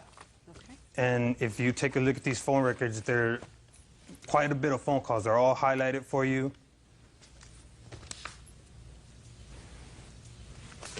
Why did you go to the police? Do you really want me to go into the gory details? Well, I want to know first, why don't you tell me when you went to the police? I went to the police in April. Shh. You went to the police in April, not while you were dating and intimate with him afterwards. Yeah. But there's extenuating circumstances as well with that letter. I had a previous... You were on medication? No, I should have been. No, you were on medication. No. She tried to get me fired. I believe that she tried to get you fired. Well, no, you know what? It wasn't that I tried to get him fired. I was let go from that job because when Carlos and I got involved, it was getting more difficult for me to work with him, obviously, right? And there was an incident in an x-ray room at the hospital that when the detectives brought him in, he lied flat out to them and told them that he didn't do it. And I have a friend that she couldn't be here today, that I told about it right after it happened. You got fired from your job, so you tried to get him fired. No, that's not why, because we were still dating at that point. She also tried to get Just a second. So what you're telling me is you were still dating and you were complaining that he sexually harassed you in an x-ray room? No, this was after the fact. Listen, get over it. Get over it. Okay. Stop acting like a baby. How old are you? Old enough. Then stop acting like a baby. You fool around with a married guy, you get burned. You lose money, you can lose your job, you lose your self-respect. Lots of bad things happen to you. Get over it.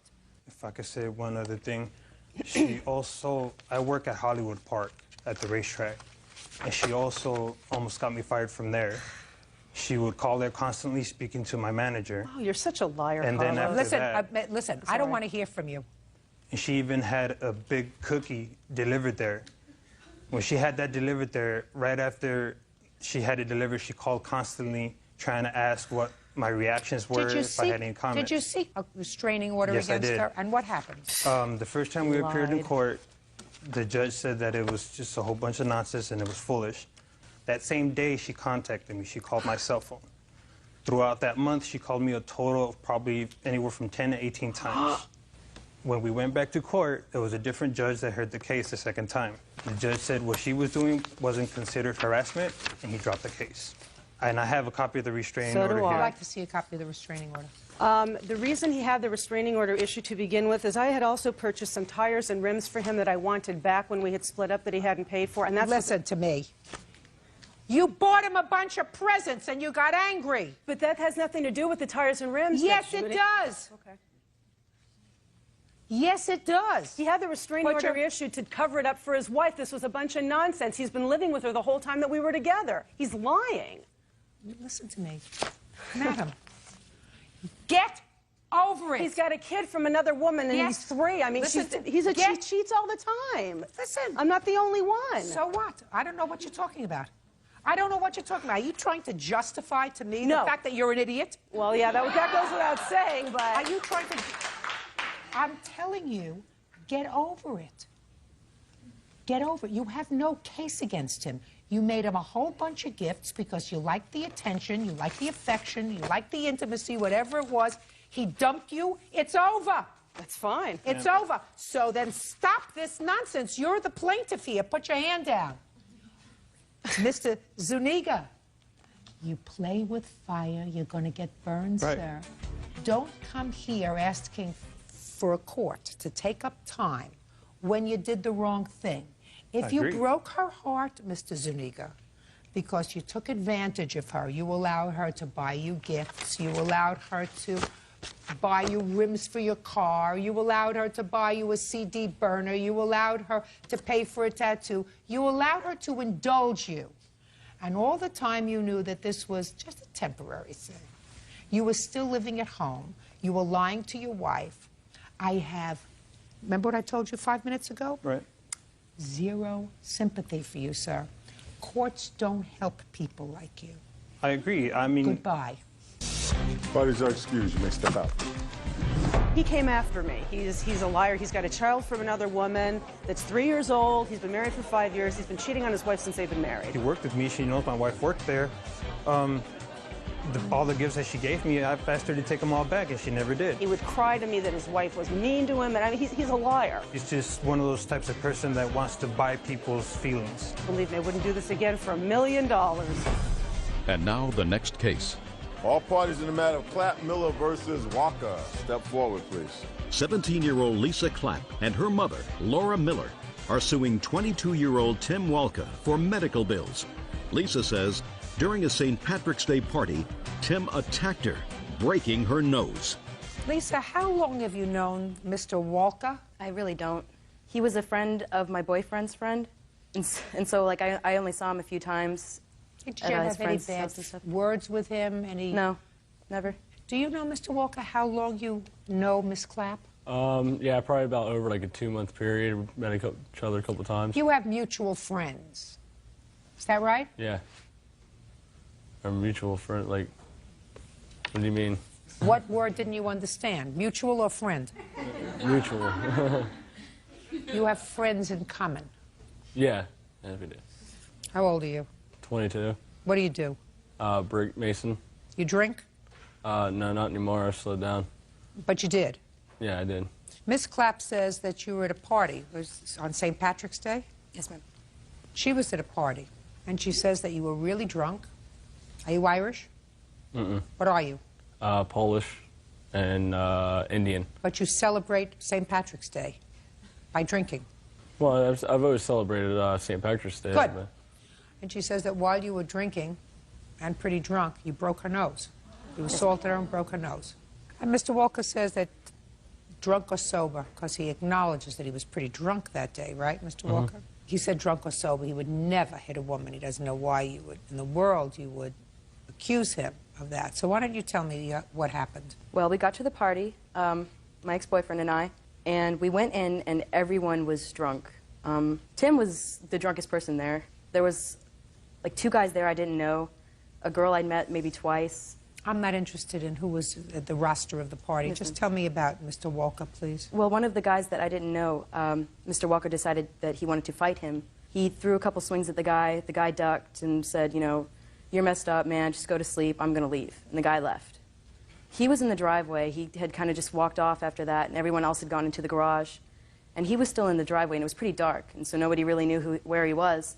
And we were all sitting in the garage, and like I'm sitting there for about 10 minutes or so, and he just came up out of the garage and started hitting me in the back of the head and the face. You have a police report? Yes, I do. I'd like to see it. They would not give me the photographs. Were you arrested? Never. Questioned? Yes, I was. Did you say you wanted to pursue these charges? Yes, I did. I'm amazed that he wasn't arrested. Why wasn't he arrested? I don't know. I don't understand why I would do something like this, because I've watched my mom when I was younger get beat by boyfriends. I was raised to respect women. I don't understand.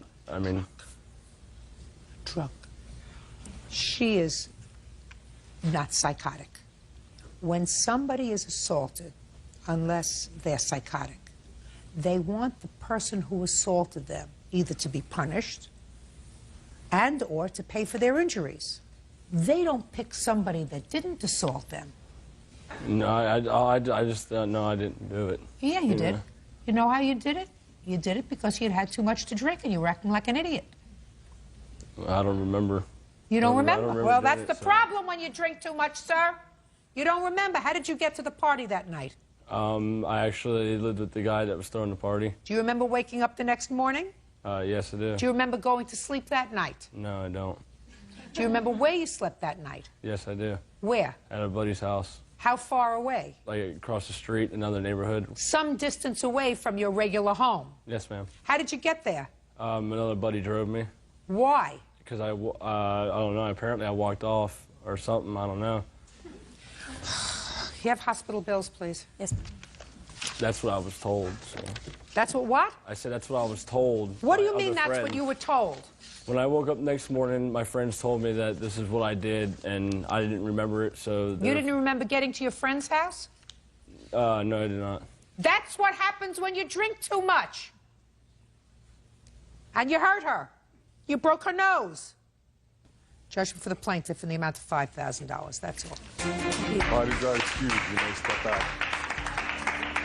17-year-old Tiffany Borlov and her mother, Cindy, are suing 17-year-old Alex Kinsel and his mother, Allison Janikowski, for damage to their car. Tiffany says Alex jumped through the sunroof and assaulted her boyfriend.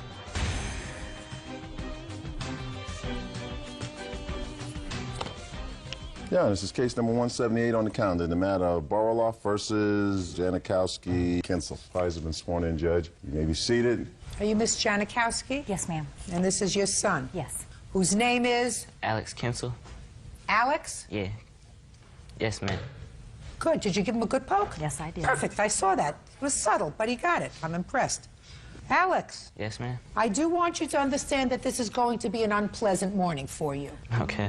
Your mother is aware of that, but I'm sure that lately you've had a couple of unpleasant moments with your mother, right? Yes, ma'am. You weren't there. No, ma'am. And you weren't there. No, ma'am.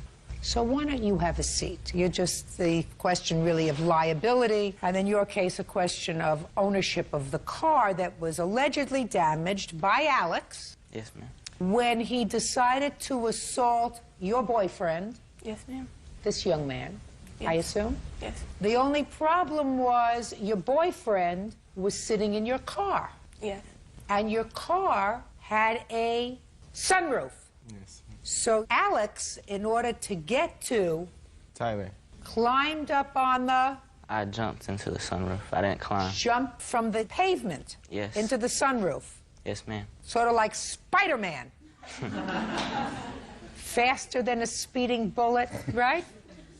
Able to leap tall buildings at a single bound. You're kind of mixing out Is- heroes, but that's it. That's one of them. Yeah, Superman. yeah. Spider-Man. So you were able to do that, right? Yes, ma'am. When you're mad and the adrenaline's rushing, sometimes you do things you don't expect you can do. So now you want him to pay for the damage that he allegedly caused to your car, right? Alex says through his mother that he's very sorry for assaulting Tyler, which he freely admitted in juvenile court, and he was placed on probation. Yes. So he's paying for that crime, and he's sorry he did that, but he didn't damage the car No, ma'am. because, like Superman, he was able to bound from the sidewalk through the sunroof to get to Tyler without ever touching the car, right? So now, Alex, what? I'm sorry. What? I'm just picturing it. I want you to, I tried to draw a word picture to you to get you interested in what's going on. I'm very interested. Good. So, why don't you tell me why you decided to assault Tyler? Almost a year ago, my friend Kevin was killed, Kevin Farrell. And it was due to the fact that Tyler had robbed someone and placed the blame on Kevin. A year before this happened, Yes, ma'am. who killed your friend? Lee.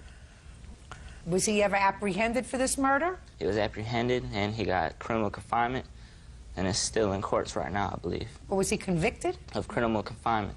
Of criminal confinement? What is criminal confinement? I never heard of that. When they hold them against their will in a car with weapons. You know these people? Do you know these people? Unfortunately, yes. What are they, all these gang people? No. Just criminals? Yes. Oh, you're terrific. Okay, so according to you, he's responsible for your friend's murder. Yeah, if it wasn't for him, my friend would still be alive right here now. Okay, so that's why you were angry with him. Yes. Is that why you assaulted him? That's one of the reasons. They also provoked me How did they provoke you? by flicking me off, saying stuff, parking right next to my car the day it happened. You mean the day that this assault happened? Yes. So they parked next to your car. She parked next to your car? Yes, and she told me that Tyler had hit her that day, and that angered me as well. And he's supposed to be out of school 10 minutes earlier than all the other students, so he's actually trespassing. Step up here. Why is he supposed to be out 10 minutes earlier? Because there's so many people after him for the reason what he did. You have a special schedule at school, Tyler? Yes, ma'am. For safety precautions, I leave 10 minutes early at the end of the day, and I come 10 minutes late every morning. And he did not do that. So if he So would for all of those reasons, you decided that you were going to assault him? Yes. Ma'am, a couple of weeks earlier, he had spit in my face at school also before all this had happened and Did you got in do that? trouble. Yes, ma'am. Why? It's his fault my friend's dead. No. Okay, so if you assaulted him a week or two before, why are you complaining about being flipped off? It just angers me. Are you seeing a psychiatrist? No. Do you think you should? No, ma'am. You should. He should be seeing a psychiatrist regularly. You understand that? You don't believe that? Step up with him, please. He should be in therapy. Intensive I don't believe therapy. so, because once a person's been harassed off and on, a human being can only take so much. Listen and to he me. was at his breaking Listen to me. point. Did you know that he spit in his face 2 weeks before? No, I did not. You see, somebody who's being harassed is usually frightened. So they stay away from the people who are harassing them or threatening them. Do you understand that? Yes, I do, but when they go to the same high school... He is the aggressor. When he assaults him, he becomes the aggressor. I understand. And that has nothing to do with harassment. He told me that he spit at him 2 weeks before because he believes he's responsible for his friend's murder. Do you understand? Yes, I do, but Tyler had also off and on since the incident has been harassing Alex. Listen to me. I'm giving you a friendly word of advice from someone who has been in the juvenile justice system now for almost 30 years. I know that. If you don't get him involved in therapy, you're going to be visiting him every other Sunday, and you're going to have to go through a metal detector to do it. I want you to trust me on this. And if you don't, when you look back at your portfolio of photographs of this time in his life, 20 years from now, you're going to say, you know, wouldn't have hurt if I had him talk to somebody and get out all this anger. Yes, ma'am. Because his anger has to do with some event that happened a year ago that he hasn't been able to get over. Judge Judy continues in a moment. Sometimes life isn't fair, my dear. Sometimes the justice system is not as fair as you would like it to be if you're a criminal. And later today, What do you mean you're not officially living there? You're not a moron, are you? You wouldn't pay rent in an apartment where you weren't living, would you? real cases, real people. Judge Judy. 17-year-old Tiffany Borlov says fellow schoolmate, 17-year-old Alex Kinsel, damaged her car when he jumped through the sunroof. Tiffany says Alex was attempting to assault her boyfriend. Can I see pictures of the car, please?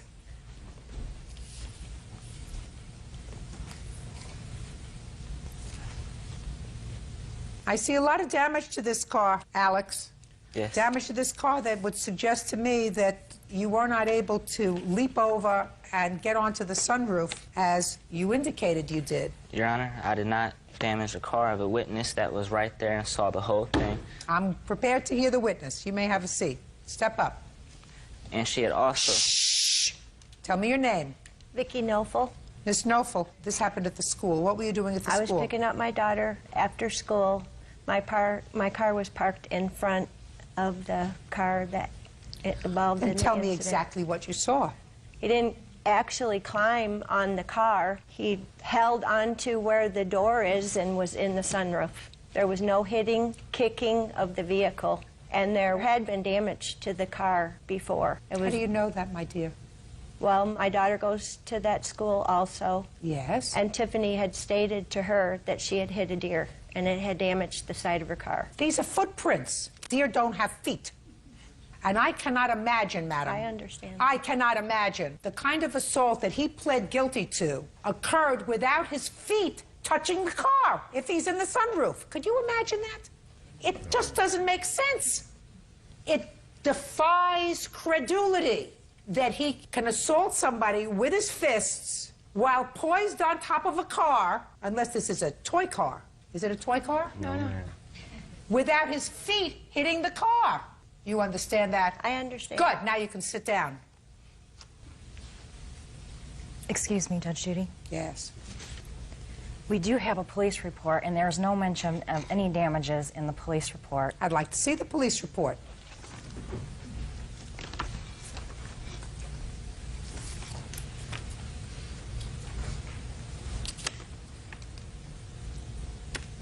This only has to do with the damage to this young man. Well, I assume that it should have been in there. No, it does refer to another number that you didn't get.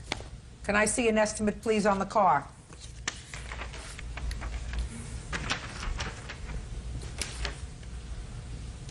What year car is this? A 97. 97 what? Toyota Avalon. Did you have it fixed? We don't have the money to fix it. Excuse me, Your Honor. Yes. In court on March 26, 2005, with the juvenile hearing for the attack, Mrs. Borloff was asked if she had any estimates for the damages, and she had said no, she did not, that she just had the car fixed, and she wanted to be reimbursed. Really? Yes, ma'am. Okay, now you can step up. Nope. And she said she had it fixed by Peterson's Garage in Michigan City. Is that right? I mean, that's easy for me to call. She's lying, Judge. No, She I did brought state that estimate with me. She did not have that estimate that day in court. Are you telling me now that you did not have the car fixed? No, ma'am. Then why would she state that she did? You have a copy of those minutes? I asked for them Do at you our have a court. copy of the No, minutes? ma'am, I don't. Oh, okay. They said they were not available, otherwise I would have had them. Okay. Whether she had the car fixed or she has the estimate, your son's got to pay for the damage. Stop making excuses for him. I'm not trying to. I'm just trying to state the facts. First, you tell me that your son caused no damage, because that's what he told you. Yes, and you ma'am. brought a witness to tell me that Superman didn't cause any damage when he assaulted Tyler. Then you tell me that he shouldn't be responsible because she already had the car fixed, and all she wanted to do was be reimbursed. I'm telling you that you better start thinking about accepting total I responsibility understand that. for his bad behavior. But he told me there was no damages, so... Well... Your Honor. What? There were tons of people around the car. How I'm not on the side of the car or nothing, you know. I jump into the sunroof. I'm not kicking the car. Listen to me, Alex. Yes. Sometimes life isn't fair, my dear, and sometimes stand up on your own 2 feet and take your hands off the table. Sometimes the justice system is not as fair as you would like it to be if you're a criminal. 17-year-old Tiffany Borlov says fellow schoolmate, 17-year-old Alex Kinsel, damaged her car when he jumped through the sunroof. Tiffany says Alex was attempting to assault her boyfriend. When you're a criminal and you commit certain acts of vandalism and you say, well, I did that, but I didn't do that. Of course, they're going to say, listen, I don't have time to figure this out. You jumped up on her car. Common sense suggests that when you jump up on a car and you assault somebody to the extent that you plead guilty to an assault, so it's a serious assault, and according to you, my adrenaline was flowing so that you're able to do things. That's what you told me. So I was able to do things. You never know what your strength is. I don't have to say to myself, well, maybe a deer caused one of these dents, and maybe you caused one of these dents. It's your fault. You're responsible. I can't find the deer. You're it. You got it? Yes, ma'am. Good. Judgment for the plaintiff in the amount of $2,700. That's all. Parties are excused. You may step out. That person in there, it's the fault that my friend died. His friend was my best friend. So I think he deserves everything he got. He's like my brother. I do not believe that he needs therapy. I don't know. I don't think I'll never rest over it. Maybe a little bit of counseling to help deal with his anger. Seeing his picture in the obituaries. I don't really know what to say to it. I'm just glad it's over. And I hope Alex does get the help he needs. And now the next case. All parties in the matter of Weber versus Gonzalez-Evans. Step forward. 25-year-old Kendra Weber is suing her former roommates, 22-year-old Andrea Gonzalez and her boyfriend, Kyle Evans, for the return of her security deposit and renter's insurance. Miss Gonzalez, how long were you and Miss Weber friends before you decided to room together? About 3 years. When did you sign this lease, Miss Weber? On November 8th, 2004. And how many people signed the lease? Just us two, Andrea and I. And what was your agreement? We were to split all of the bills and rent 50-50 two ways. And this must be Kyle. That's correct. Who is Kyle?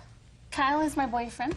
Kyle didn't sign the lease. No, he did not. You moved out. Yes, that's correct. It is your claim that you moved out because things were made totally untenable with the apartment, and you wanted to move in with your boyfriend. This is correct. And you want some of your security deposit back and some renter's insurance. That's correct. Several $100s. And Miss Gonzalez and Mr. Evans say that you're not entitled to it. You moved out and you knew that you were going to forfeit any monies that you put into the apartment. Did you move in November of 2004? Yes. When did you move out? April 30th. And you had paid your rent up until that time? Yes, I had. And for my own information, when did Kyle move in? It was just about a week or two after we moved in, so still in November of 2004. And what was the rent on the apartment? $12.75 for the first 6 months, and after that, $13.75. And how much were you paying? The first month I paid half, and then after he moved in, we split it three ways, $4.25 apiece. And how much security deposit did you put in, Kyle? I didn't put any in. Why? I wasn't on the lease. Well, you were living there. For the majority of the time, I was living there. So why didn't you pay security deposit? Because the security deposit was worked out between the defendant and plaintiff. Are you still living there? Yes. You are? Yes. How much security deposit did you put in now? Nothing. Nothing. Well, now you're going to put in her security deposit, Kyle. Do you understand? Yes. Good. So you're going to give her $285, and then when you move out, if you keep the place nice and clean, you're going to get your $285 back. Doesn't that sound fair to you? Yes. Perfect. See how easy this is? Now let's deal with the renter's insurance. Did you pay the renter's insurance? I paid half of it, yes. You paid half. How much did you pay, Kyle? None. Why not, Kyle? Because I wasn't officially living there. I was in What do you mean between. you're not officially living there? You were living there, Kyle, because you were paying a third of the rent after 1 month of them signing the lease. You were officially living there. You're not a moron, are you? You wouldn't pay rent in an apartment where you weren't living, would you? No, I was helping my girlfriend out. Well, where else were you paying rent, Kyle? Nowhere else, but I was also with my mom. You weren't paying any rent to your mom? No. He was not living with his mom. Just a second. Of course he wasn't living with his mom. He thinks because I'm older than he is, I'm stupid. You think all old people are stupid? No. Very good. So, you wouldn't pay rent for a place where you weren't living. What do you do for a living? Loan setup. I work in the mortgage industry. And how do you get to work every day? I drive. A what? A car. In whose name is the car? That would be in my mom's and my name. Is it in your mom's name because you're too young to have a car in your name? No, it's just I needed a cosigner on the car. Oh, but your mom doesn't drive in the car? Not usually, no. It's your car? For the most part, yes. And how far does your mom live away from you? I'd say about 15 miles. So how long does it take you to drive when you go visit her? 10 minutes. So she doesn't come on the weekends to take your car, does she? No, but I visit her on the weekends. You do? Yes. And the rest of the time you live where? I live most of the time over there. There are nights where I do go over there. What a moron. All right, listen to me, Kyle. You're going to give Miss Weber $313. $285 of that represents her security deposit, which you have now taken over. Do you understand? When you're neat and clean and tidy and you and your girlfriend decide to move out, you'll get the $285 back. Doesn't that sound fair to you?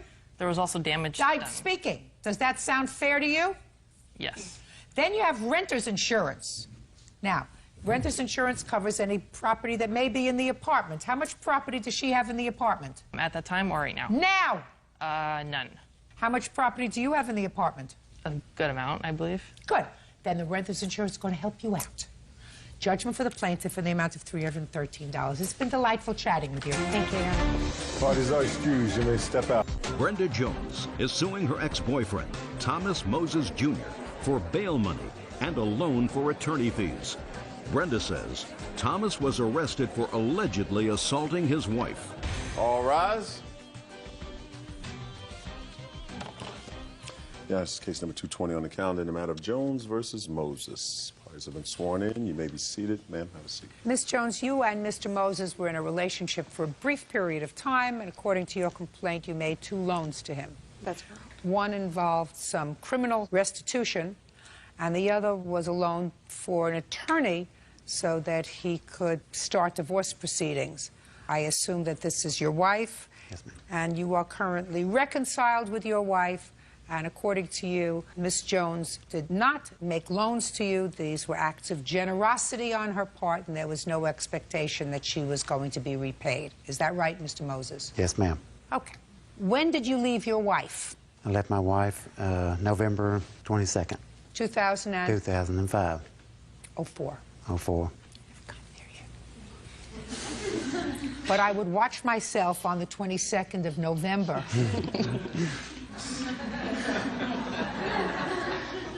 And when did you meet Miss Jones?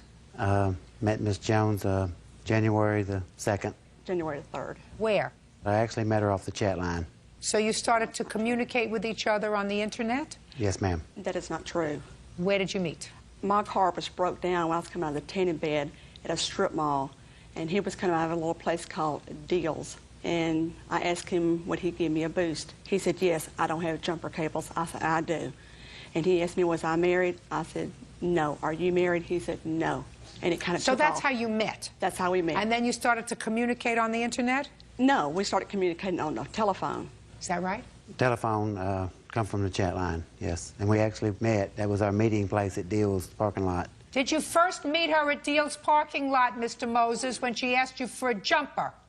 I met her there, but I've talked to her on the chat line. Before? Before. Really?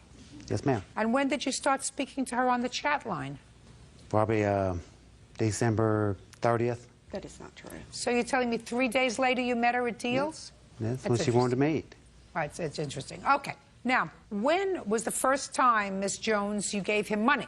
It was February the 23rd. I got a phone call in the middle of the night from he and his daughter on a two-way call stating he'd been arrested falsely for beating his wife up and wanted to know, could I come and bond him out? Now, you had been dating between the 3rd of January and February 23rd? Yes. How much did he need to bail him out? Initially, it was $10,000, so I'd need $1,000. So I went to the bank and drew the money out. And when I got to the bondsman, they cut him some type of deal, and it was $837. Well, you have to tell me about the conversation that you had.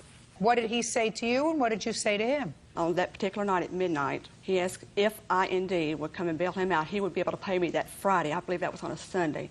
And he makes pretty good money, and, you know, so I knew he could afford to give the whole $837 or a whole $1,000. I thought it was going to be $1,000 at that point. Did he say, I'll give you the money on Friday? Friday, yes. Did he give you the money on Friday? He said he was having some financial problems. He could give me half of it. He gave me $400. Did you give her $400, Mr. Moses? Yes, ma'am. What was the $400 for? It's for getting me out of jail. So you acknowledge that this was a loan? It wasn't a loan. I just told her I would give her $400 back. I mean, I appreciate it. It was my appreciation to her for getting me out. I mean, I just met her, you know, and it was nice of her to get me out of jail. Just a second. When did you give her the $400? That Friday, the following Friday. Just a second. So you called her from jail and you said, could you bond me out? You didn't say anything to her about giving you back money on Friday? No, ma'am. It just happens to be that on that Friday you gave her $400. Yeah, out of generosity, because she was generous enough to get me out of jail, so I told her I'd give her what I could Friday, and I could give her $400. Oh, now your story's changed, Mr. Moses. No. Now you said that you told her you'd give her what you could on Friday. Yeah. Well, that's different from not saying anything to saying, I told her I'd give her what I could. And what you could give her on Friday was $400. Is that what you're telling me? Yes, ma'am. When was the next time Mr. Moses needed money? It was about 4 weeks later. He told me he had a... Just a minute. Between that Friday and 4 weeks later, you mean he didn't give you any more money? He gave me $150, $50 increments. When? Actually, the first payment was $517. No. Just answer my questions. Now you say that he gave you money in $50 increments, another $150. Was that over the next 4 weeks? No. There was no money exchanged between the initial loan and the second loan. That's what I want to know. So tell me what happened 4 weeks later. Well, when I met him, he told me he was not married, okay? Or make that clear. Then I find out that he's got a lawyer that he's dealing with that's no count, okay? So he says he's not helping him. He's not helping him to get his kids. His wife is not taking care of the children. He needed his kids desperately. And he knew I had some money saved up, okay? That's my first probably major mistake. And he asked me if I would help him get this new lawyer, put the $1,000 retainer fee. Once his divorce was final, his kids was in his home and they were stable. His financial situation was stabilized. Everything would be on target and he would be able to... The check's in the mail. Right. So you gave him $1,000? I wrote the $1,000 to the lawyer. Is that right, sir? Yes, ma'am. She had pushed me into divorce in my... Well, explain that to me. How did she do that? Well, first of all, I never lied to you about being married. I told her I was married and I had 4 children and I was going to get a divorce. That was my goal, to get a divorce. You were going to get a divorce because your wife was a very nice person? I was going to get a divorce because we had some marital problems. Well, some marital problems doesn't always talk about divorce, Mr. Moses. Did you actually come here thinking that you were going to run circles in this courtroom? No, ma'am. So you told Miss Jones that your wife wasn't caring for the children? I did. That you needed to get custody of your children? I did. I needed them. Because your children were at risk with your wife because she wasn't taking care of them? My mother was watching them, actually, at my mother's house. No, they were running back. My mother was watching them. Was they watching them because your wife has problems? She was watching them because my wife was, yes, she had problems. Put your hand down. What kind of problems did your wife have? She just had, like... No, look at my face. Oh. What kind of problems did your wife have, Mr. Moses? She had boyfriend problems. I mean... Drug. Did you tell the plaintiff that your wife had a drug problem? Yes, ma'am. Karnak. Judge Judy continues in a moment. How did your daughter find out you were in jail? I called. And did you say to your daughter, call Miss Jones? No, I did not. Baloney! And later today... I guarantee you, at their stage in life, they didn't anticipate taking care of 2 infants. Because not only did you make 1 mistake, but you couldn't keep your thing in your pants long enough not to make 2 mistakes. Real cases, real people. Judge Judy.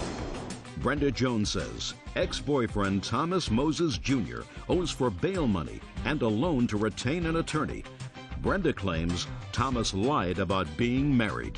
Now, you told Miss Jones that your wife couldn't take care of your children because she was abusing drugs and she had boyfriends, and you needed to get custody of your children. Yes, ma'am. Well, how does that translate, Mr. Moses, into she was pushing me to get a divorce from my wife? Because she kept on me and telling me that she loved me and she wanted me to get divorced from my wife, and she would help me get my children and we could live together, and she kept forcing me to get a divorce. Forcing you? I didn't want a divorce. What did you want? What did you want? I wasn't clear about what I wanted at the time. I have a feeling, how old are you? I'm 44. That is persistent state of your mind. Absolutely. Unclear. Okay. Now, you went back to your wife when, sir?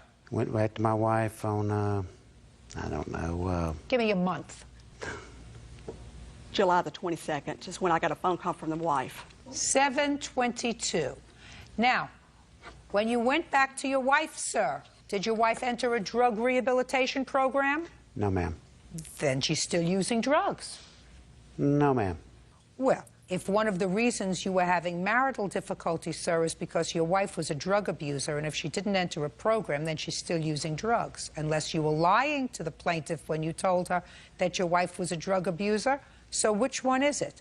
Were you lying to the plaintiff, or was your wife still abusing drugs? She is not abusing drugs now. She's changed, or for whatever reason, I guess. Miraculously. What kind of drugs was she abusing, sir? Just marijuana and stuff. No, what kind of stuff? Marijuana and what kind of stuff? And, hydrocodone. And what? Hydrocodone. What is that? Lortabs. Lortab. What is that? He told me some type of nerve pill. It's a pain pill because she has lupus and she has a bunch of stuff wrong with her. So she's not taking those pills anymore? She's not using marijuana anymore? Is that what you're telling me? Not to my knowledge. Not to my knowledge. So how come you decided to go home, sir? For my kids, because things wasn't happening fast enough for me. So you're home taking care of your children? Yes, ma'am. Now, you gave her $50 increments 3 times after the loan to the lawyer. What was that for? It was for the jail.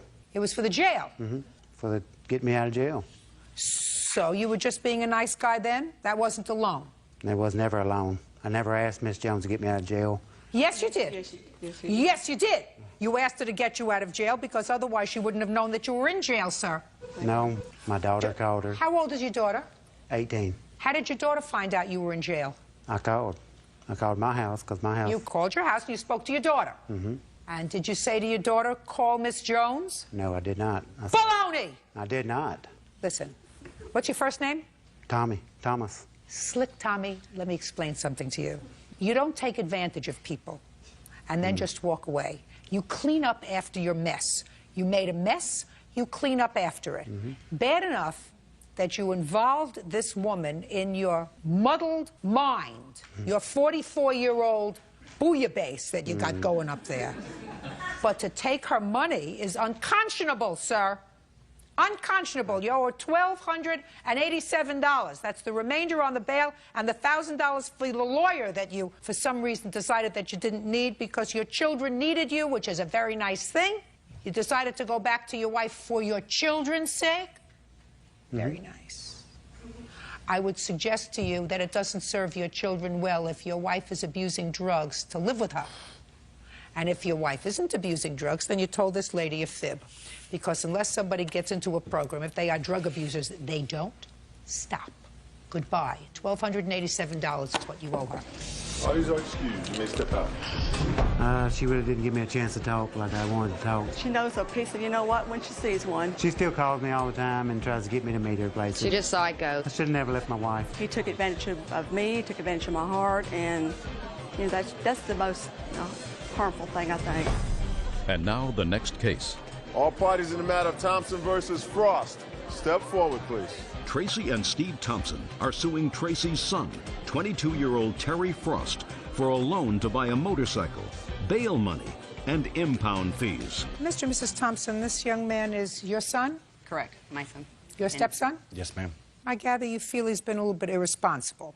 A lot, yes. You co-signed for a motorcycle for him a couple of years ago. Correct. He stopped making payments on the motorcycle. Correct. You took it into your custody. You have the motorcycle.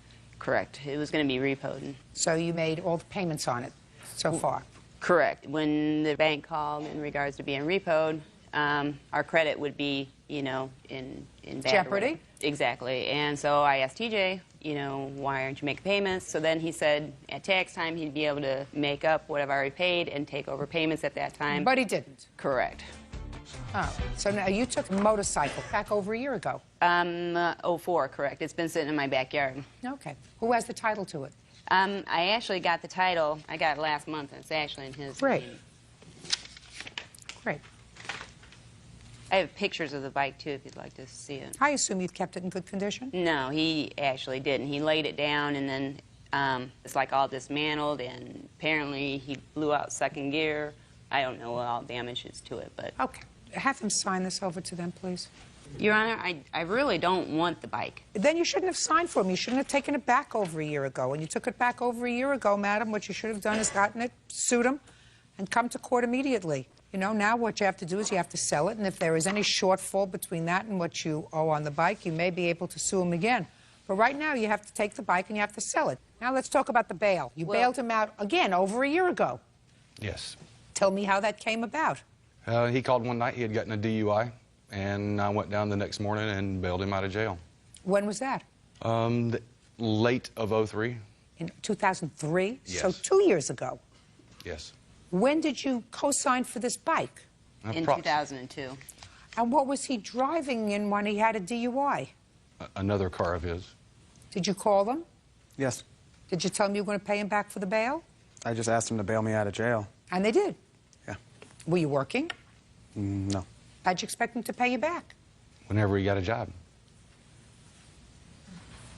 There are loans, and then there are what we call great expectations.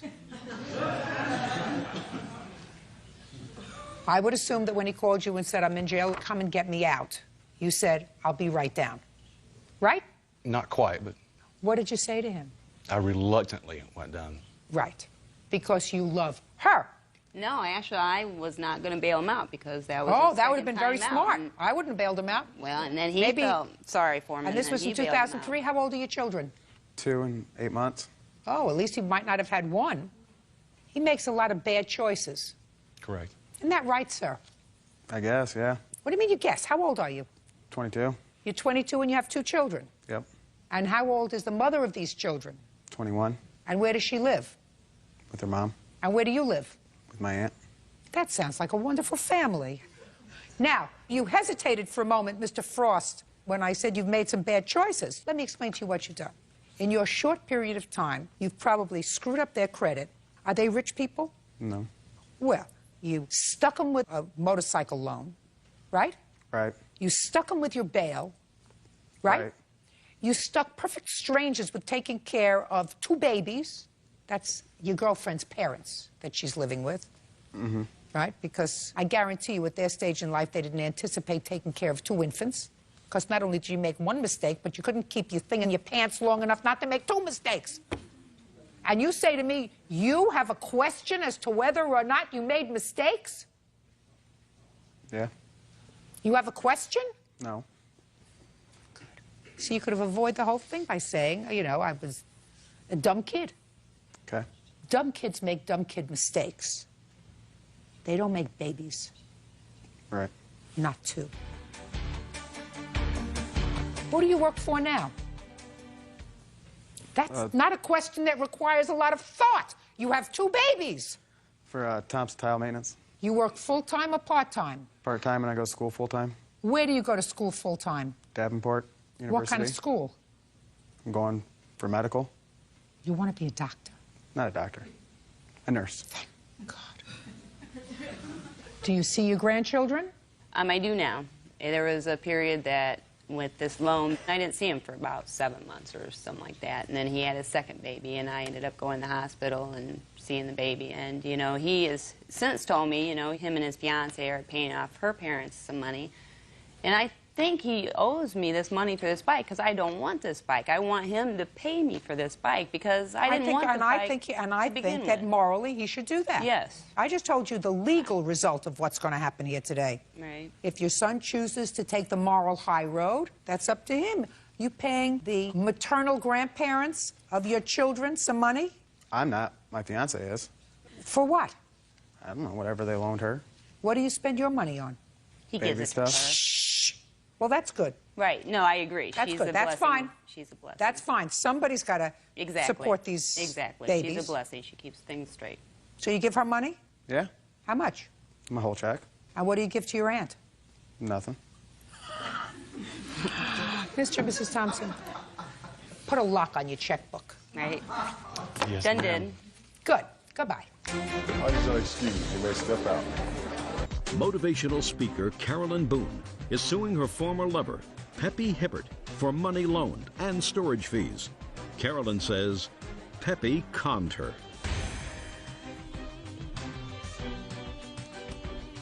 That's case number 181 on the calendar, the matter of Boone versus Hibbert.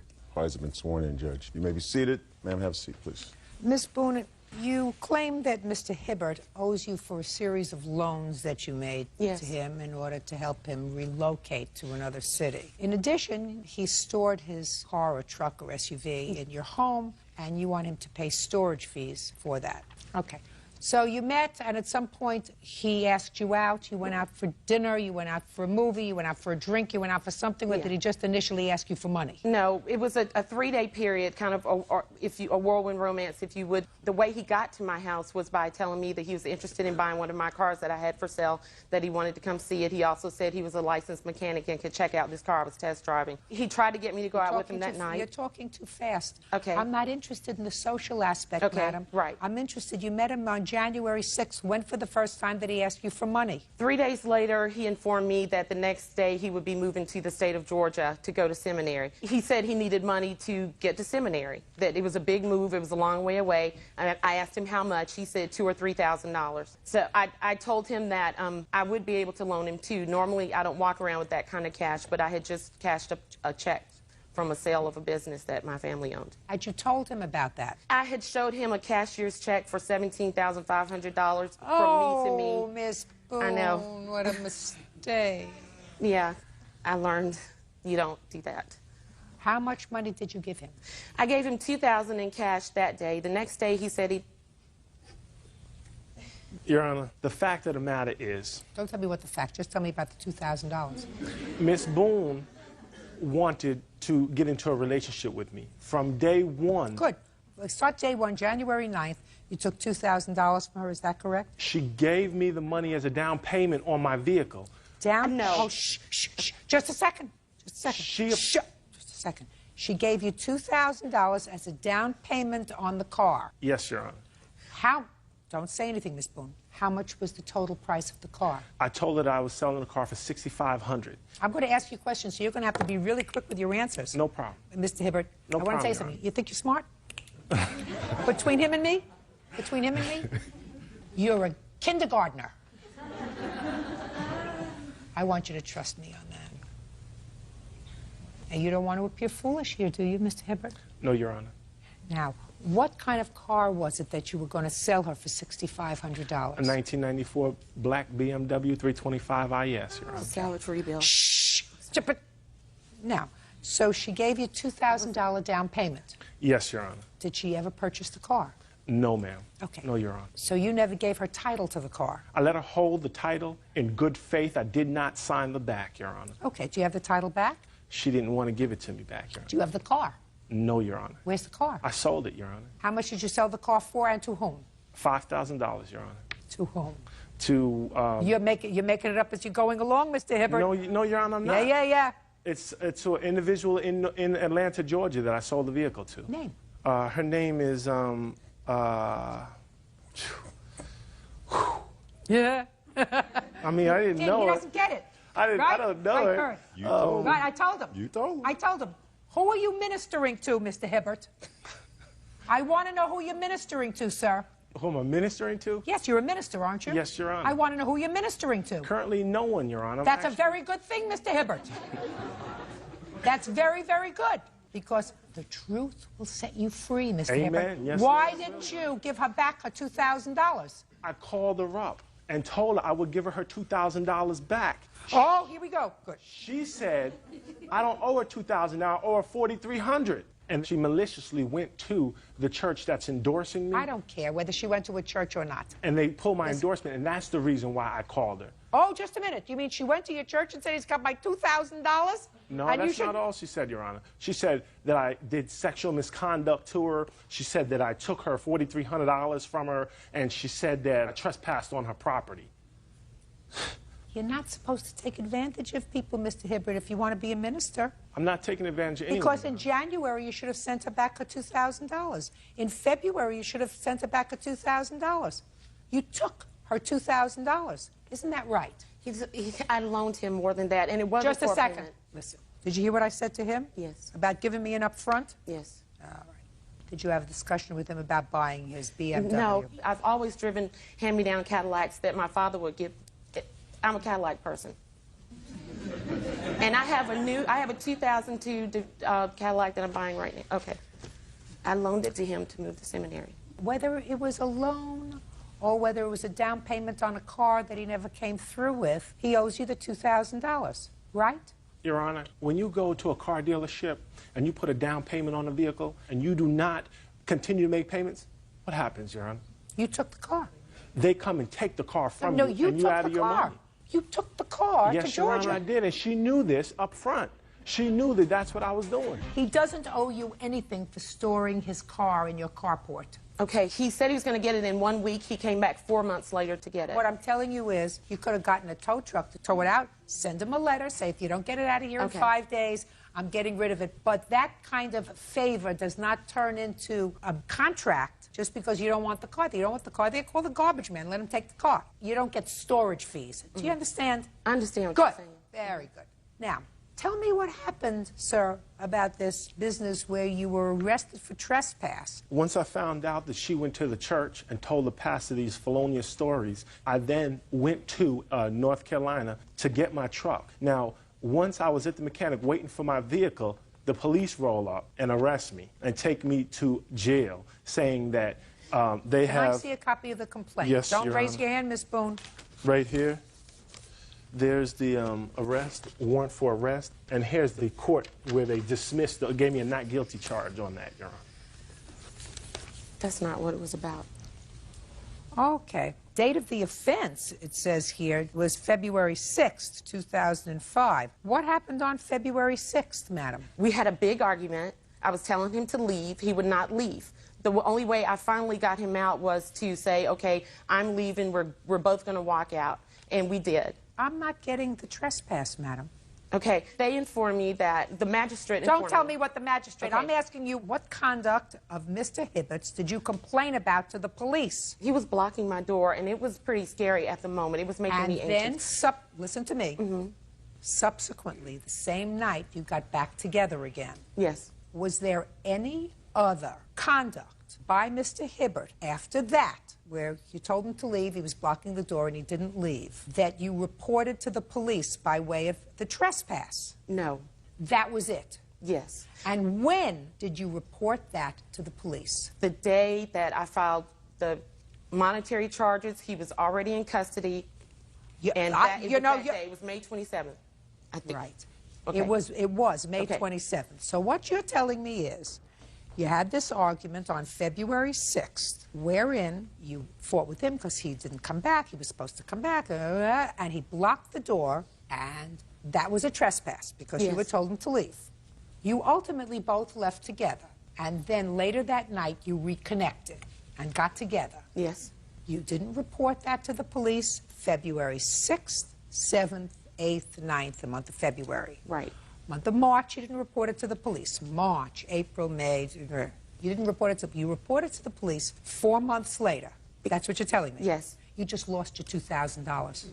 Well, you just lost your $2,000, Miss Boone. I'm going to tell you why. Not because I think he deserves a break, but because when people abuse the justice system, I'm not talking about civil court. Civil court, you take him to. Civil court, he owes you $2,000. You take him to civil court. But when you bring out a detective to take a statement, you took the time of at least one policeman, you took the time of a magistrate, you took the time of a court, you took the time of court officers, clerks to draw up your papers. You took all that time because you felt as if he didn't do the right thing by you.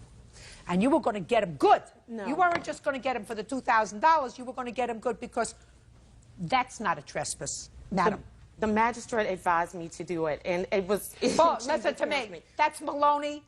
That's baloney. I don't believe it. It's hearsay. What you did was vindictive, and I don't care if what you do is vindictive. I mean, you know, vindictive conduct, as far as I'm concerned, is somebody who really is an amoral person parading around as a preacher.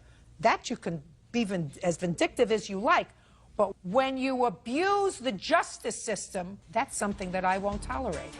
Judge Judy continues in a moment. And later today, she told me, too bad, I've talked to an attorney and you're not getting any more than that. She told me she wanted to take her dog to the vet weekly for the next 6 months, and she wanted me to pay for that.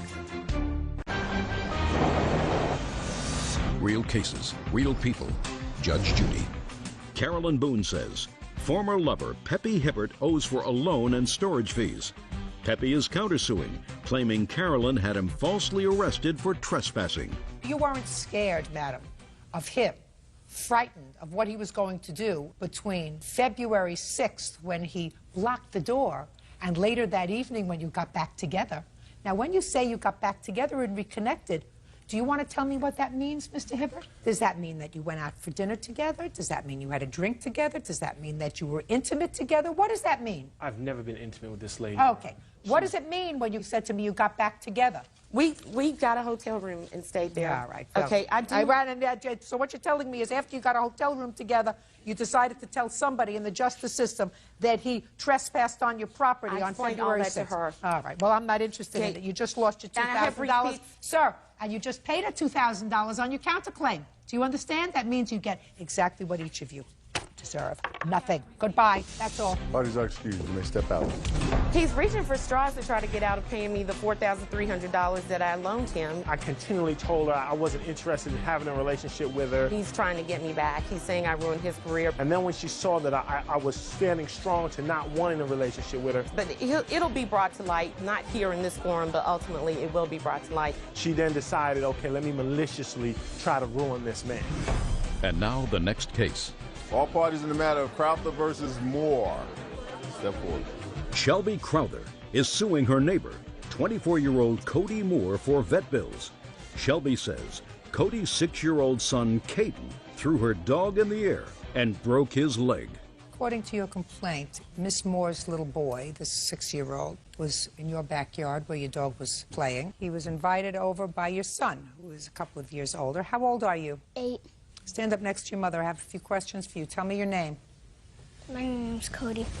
Cody, do you know this little boy's name? No. What's your name? Caden Moore. He does know my name.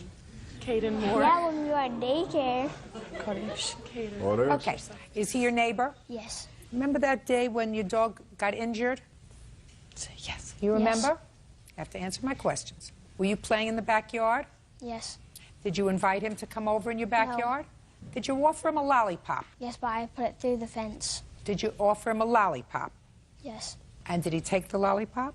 Yes. Did he come around in your backyard? No. He was never in your backyard? Yes, but...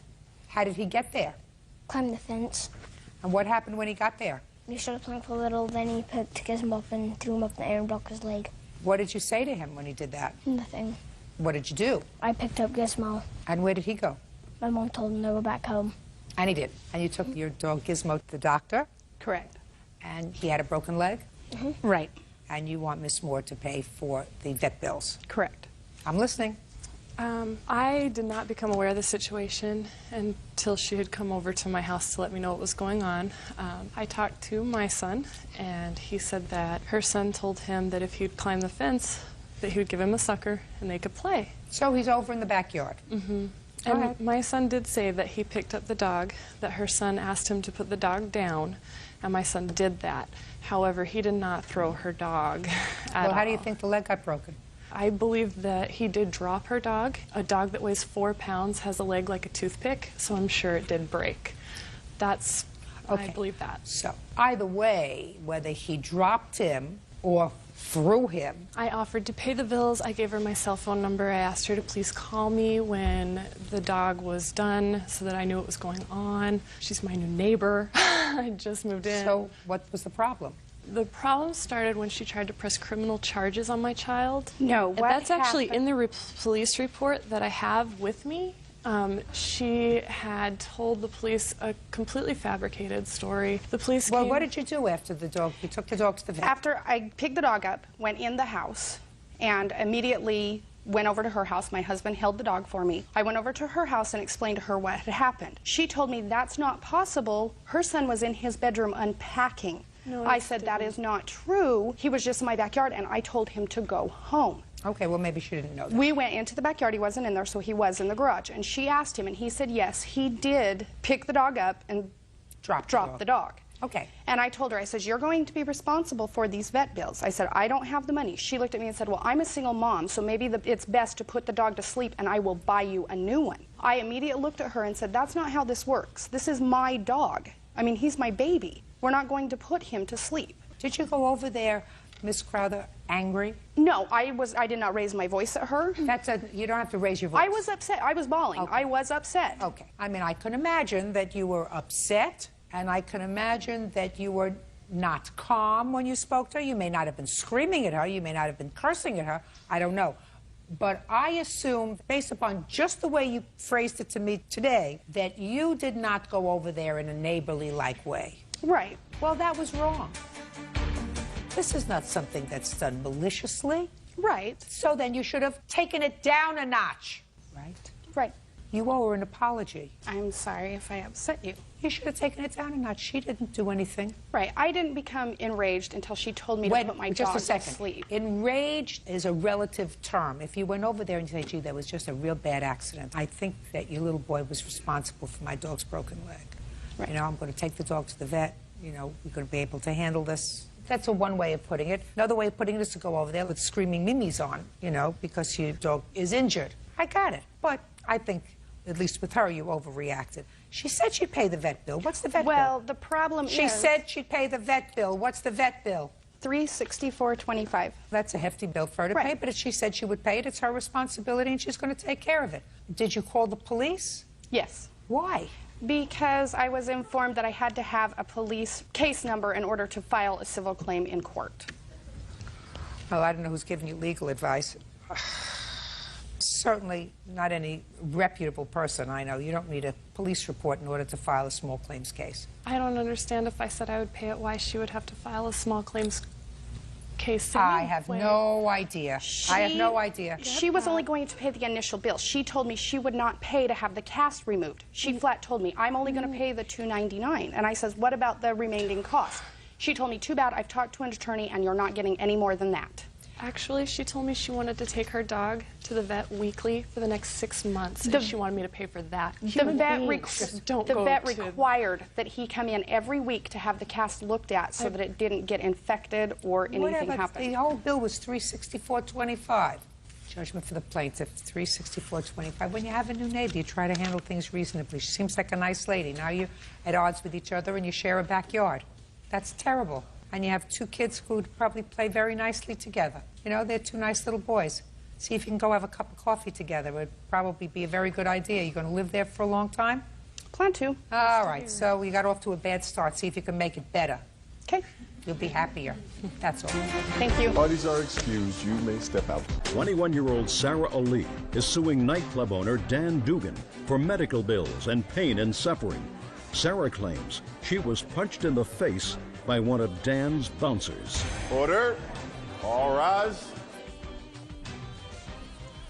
Yeah, this is case number 233 on the calendar in the matter of Ali versus Dugan. Parties have been sworn in. You may be seated. Folks, have a seat. Miss Ali, it is your claim that you and a boyfriend were at defendant's club and you were, without provocation, assaulted by an employee of his. And the defendant's position is that you were intoxicated and that any injuries that you sustained as a result of your own intoxication. Is that right? Yeah. Yes. Okay. When were you at his club? On May 9th of this year. How old are you? I'm 21. And what do you do? I go to school and I do customer service. What school do you go to? OSU. What is that? Ohio State. You a full-time student? Part-time. And you work part-time or full-time? Part-time. Who's your boyfriend? Is he here? He's right there. How old is he? He's 22. Does he go to school also? Yes. Now, on the 9th of May, who were you at this club with? I was with him, with Just the my two of you? boyfriend. Just two of us. Had you been to this club before? I've been there once before. What time did you arrive there? I arrived there about 11:40. Where had you been before that evening? Before that evening, I've been to the movies. With your boyfriend? Yes. And from the movies, you went to the club? Yes. Tell me what happened. Okay, at the time when we got there, we were just having fun, just around there, and then it got about 2 o'clock. It was time for everybody to go home. And we were about to leave, and then one of the security guards, he was gonna open the back door for us to leave, and all of a sudden I heard another security guard yelling behind us. He came and he said, "I know you two heard me calling you back there. Why are you ignoring me?" And my boyfriend nicely said that, "I'm sorry we didn't hear you, but we are leaving right now." And then he said, "No, you can't go because I know you were ignoring me and you need to tell me why you were ignoring me." And then he grabbed my arm. And when he grabbed my arm, I yanked my arm off him and told him, "Please don't ever touch me again."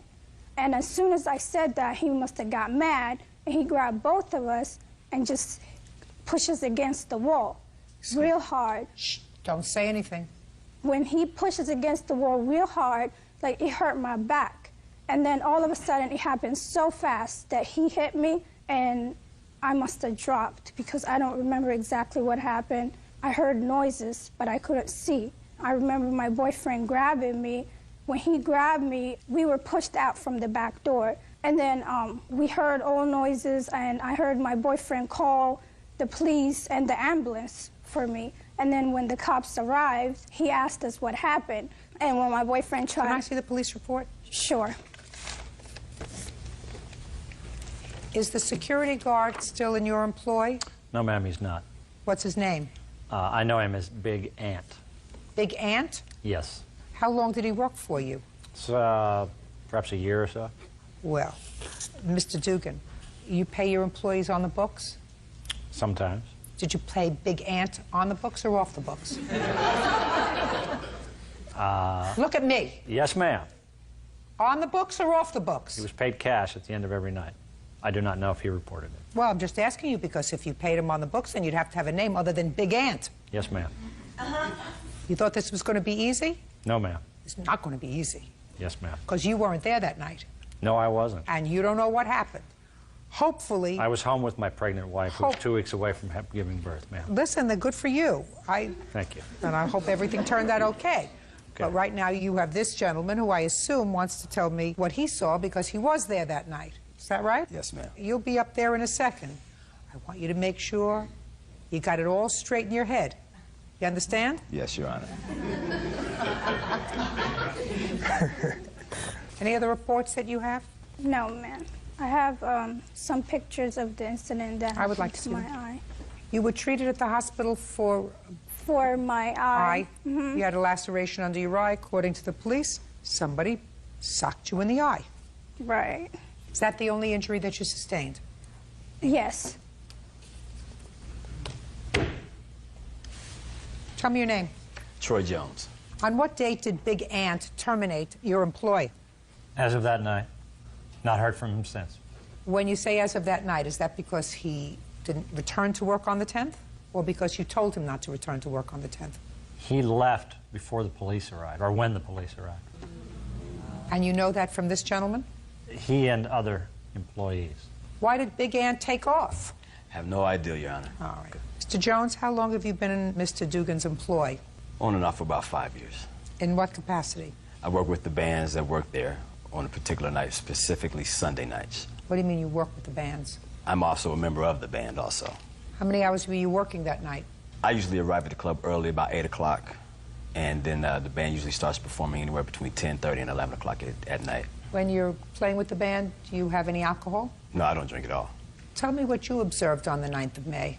At around 2:15, anywhere between 2:15 and 2:30, we asked that security start having people leave the bar because by law, everybody has to be out of the bar by 2:30. Also, what happens is the bar staff will not count any money until all the patrons are out of the bar. Well, they were walking the other direction. They were walking in what direction? Toward the side door, which is basically like an emergency exit. Big Ant is telling them, hey, you got to go out. We have to leave now. You have to go this way. Well, he said it 5 or 6 times. By the time he gets up to them, they get together. Some words were exchanged. I don't know exactly what was said, but all I know is I seen a hand come up, which looked like a female hand. He was scratched, and there was a ruckus in between her and her boyfriend and Big Ant. And it wasn't a punch, it was more or less like an open hand smack like that. But he's a big guy, so it may have caused some damage. But it looked like she attacked him first. Well, that's a lie. You didn't, but Mr. Jones, you didn't actually see that. Yes, I did. From where I was standing, what I could see, yeah. Where you were standing, what you can see. Now, you're equivocating. The one thing you didn't equivocate about was you saw Big Ant hit her. It looked like with an open hand somewhere around her face. That you said you saw? Yes. Well, an open hand doesn't cause this kind of damage. Judge Judy continues in a moment. I saw what appeared to be a female hand. Of necessity, it would have to be the plaintiff, unless her boyfriend has feminine hands. And later today. Well, when you pulled it off, madam, you scratched the paint. No, I didn't. Yes, you did! No, I didn't. Listen to me. Yes, you did. That's why I'm here and you're there. Real cases, real people. Judge Judy. Sarah Ali says she was punched in the face at Dan Dugan's nightclub. Sarah says the culprit was one of Dan's bouncers. Okay, let's go back to what you saw at the beginning. You said that you saw what appeared to be a female hand. Is that what you told me? Yeah, going up like this, coming down at him. Well, how many females were standing there, Mr. Jones? It was only one. So, describe what a female hand looks like, Mr. Jones. Well, I mean, a female hand is not nearly as big as a man's hand in most cases, is what I think. I could be wrong. So there were 3 people there. Right. Is that right? Big Ant, this young lady, and her boyfriend. Right. So when you say to me, I saw what appeared to be a female hand, of necessity, it would have to be the plaintiff, unless her boyfriend has feminine hands. Is that right, Mr. Jones? Could be, could not be. Well, I mean, by a process of elimination, if there are 3 people standing there, unless, according to you, Big Ant scratched himself, sir, it would have to be one of the other 2 people. Right. Right? Yes. I'm having too much fun. Now, did you wait around for the police to arrive, sir? Yes, ma'am, I was still there. Did you observe the ambulance? I seen the ambulance pull up, yes. So you knew that the police were treating this as a serious incident? Yes. Is that right? Well, if they were called, yes. And if they were treating this as a serious incident, clearly they were treating this young lady as the victim. Right. And certainly, based upon what you told me, you observed that this young lady was the aggressor in this incident. Is that right? Yes, they both were. No, no, no, you didn't say both. I said who was the aggressor. Based upon what you told me, she was the aggressor. Is that right? And you would want to be a good citizen. You are a good citizen, aren't you, Mr. Jones? Yes, Your Honor. Could you explain to me how the police report is silent with regard to your statement to the police that she was the aggressor and scratched him? No policeman ever came and talked to me. Well, do you think that the police have some sort of crystal ball? If you have information that this employee of the club that you know for a year was the real victim, and there were a lot of people there, you think it's a good idea to go up to the police and say, listen, I saw the whole thing. She scratched him first. Look at his face. Well, the police report doesn't say anything about Big Ant having any scratches on his face. Well, he wasn't there to make a report. Even more of a reason for someone who witnessed the whole process to go up to the police and say, listen, the guy took off, but he was really not responsible. She was responsible. She assaulted him. Isn't that right, Mr. Jones? Yeah. Sit down. Can I make one statement? Anything else you want to say to me, Mr. Dugan? I don't think so, Your Good. Judgment for the plaintiff in the amount requested, $3,000. That's all. Had you contacted me, I would have helped you. I'm really sorry what happened to you. I'm really sorry what happened. Okay? I'm going. Thank you. Thank all of you. Have a good life.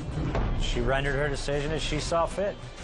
That's her job. I think I got what I deserved. I'm happy with the judgment, but I still they need some regulations in that club. As I was leaving, this security guard comes out of nowhere and picks on us for some reason. They said that a woman was punched by a bouncer when she refused to leave. I tried calling the club many times. They want to come and have a nice time and behave themselves and leave when it's time to leave? Great. I never went back there after that happened, and I don't intend to go back. And now the next case. All parties in the matter of Villapudua versus Contreras. Step forward. 22-year-old Lorena Villapudua is suing her boyfriend's ex, 24-year-old Magdalena Contreras, for vandalizing her car. Lorena claims Magdalena ripped off the license plate frame. According to your complaint, the defendant, Ms. Contreras, is your boyfriend's ex-girlfriend. Correct. They also have a child together. Right. How old is that child? He's 6. Are you pregnant again? Yes. Whose baby is that? My fiance. You live together? Yes. You only have one child? Little Rudy, and then this one that's coming on the way. According to your complaint, you and your fiance were at an open school night at Rudy's school. Right. The defendant was there with her mother? Yes. There was some sort of an argument that took place, and after that, Ms. Contreras vandalized your car. Yes, because she was upset with him. Ms. Contreras says she didn't do as much as you said she did, just did a little. Is that your defense? Yes.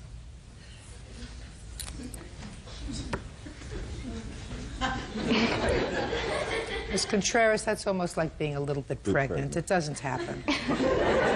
Lorena Villapudua says her boyfriend's ex, Magdalena Contreras, vandalized her car. Magdalena claims Lorena provoked her. Now, I'm going to go to Ms. Contreras because Ms. Contreras doesn't seem to object and seems to acknowledge the fact that she did put her hands on your car. So I'm going to ask her to tell me why. Because my ex, Rudy, was supposed to take our son. Rudy? Yes. He was supposed to take our son to open house, which he didn't, and... Okay. So it was an open school night, and Rudy was with his father? Yes. For how long? It's joint custody, so every other week he's with his dad. So he had him for the week? Yes. Okay, so he didn't bring him to open school night? Yeah, he didn't. So? So I got upset, and I started asking him, why didn't he bring our son? And he said our son would rather be with his grandpa. And I just got upset, and I started yelling at him. In the school? Yeah. Yes. Why? Because I was upset. I was hurt that he didn't take our son. Control yourself. You were making a scene in the school? Yes. Well, that's stupid. I know it's stupid. Didn't your mother tell you to shut up? Yeah, she did tell me to shut up, but I didn't Good listen for to her. you. No, she didn't. Good for you. She did not. Shh. Am I the kind of person who needs help from you? No. So you created a scene in your son's school, which of course left everybody, including the teachers, the administration, the other parents, with the idea that this child comes from a home where they're not going to let their kids go and visit, certainly, because his mother doesn't know how to control herself. Well, I was very hurt that he didn't take our son. Our son was Get over it. all happy that he was going to go. Get over it. Did the court grant you joint custody? Yes.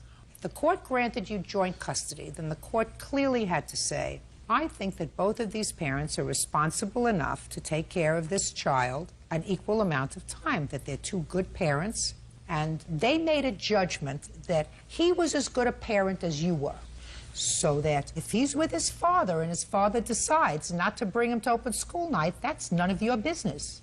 So let's move on from there. So you got angry, making a scene in the school in front of other people. Then what did you do? We went into the classroom, the teacher started talking to us, and she was showing us... Were you behaving at this point? Yeah. Good. And? And then I just went to his desk and got his little picture, and then me and my mom took off, and then I seen Lorena's car, and I recognized it, and I just broke off her license plate holder. That's all I did to it. I didn't scratch it or anything else. Well, tell me exactly the steps that you took. You saw her car while you were driving in your car? No, I or was were you walking to my car. Okay. You were walking to your car, you saw her car. Mm-hmm. So you had to bend down. Did you take off the back license plate or the front? The back, just the holder. And what did you do with it? I broke it off, and then I was going to leave it on her window, but I didn't, so I just took off with it. Can I see photographs of the damage to the car, please? Yes, you may. I also have a police report. I'd like to see that, too. And it has a witness, a 13-year-old girl that was standing out near the car. Well, when you pulled it off, madam, you scratched the paint. No, I didn't. Yes, you did. No, I didn't. I didn't Listen scratch to her me. car. Listen to me. Yes, you did. No. Yes, you did. That's why I'm here and you're there. I didn't scratch your car. That's why I'm here and you're there. Your Honor, I seen it. Just a second. Say nothing. You still have to share custody of this child, I assume. Yes. So, she can get mad at me, I don't care. As a matter of fact, I rather like it. You were driving the white truck? Yes, ma'am. And you said to your daughter, what are you doing? Exactly. Exactly. What did you say to this idiot when she got back into the car? I told her that, why did you do that? It was uncalled for. Absolutely right. You're absolutely right. You have an estimate? I do. I didn't scratch your car when I broke that off. There's no way that I scratched your car. Your Honor, may I say something? Go ahead. The license plate frame is screwed on. I know what she did. She pulled it off. She went like this in order to get it off, and in doing so, she scratched the car with the license plate. That's what she did. And she keeps saying, I just took off the frame. When you went over to take off the frame, genius, did you have with you a pliers? No. You had your hands? Yes. So you had to pull it. It was screwed on. When you pulled it, in order to get it off, and you were jiggling it, you scratched around the car. Do you get it? I didn't scratch your car. Oh, what an idiot. What an idiot. Listen, do me a favor. You know, she's pregnant now. When she's finished, discuss birth control with her. It's really a shame that we're continuing this. Do you understand? Yes, ma'am. All right. Judgment for the plaintiff in the amount of $618. That's all. Parties are excused. You may step out. Landlord Suzanne Brown is suing plumber Anthony Chance for harassment. Suzanne says when she refused Anthony's professional services, he became vindictive.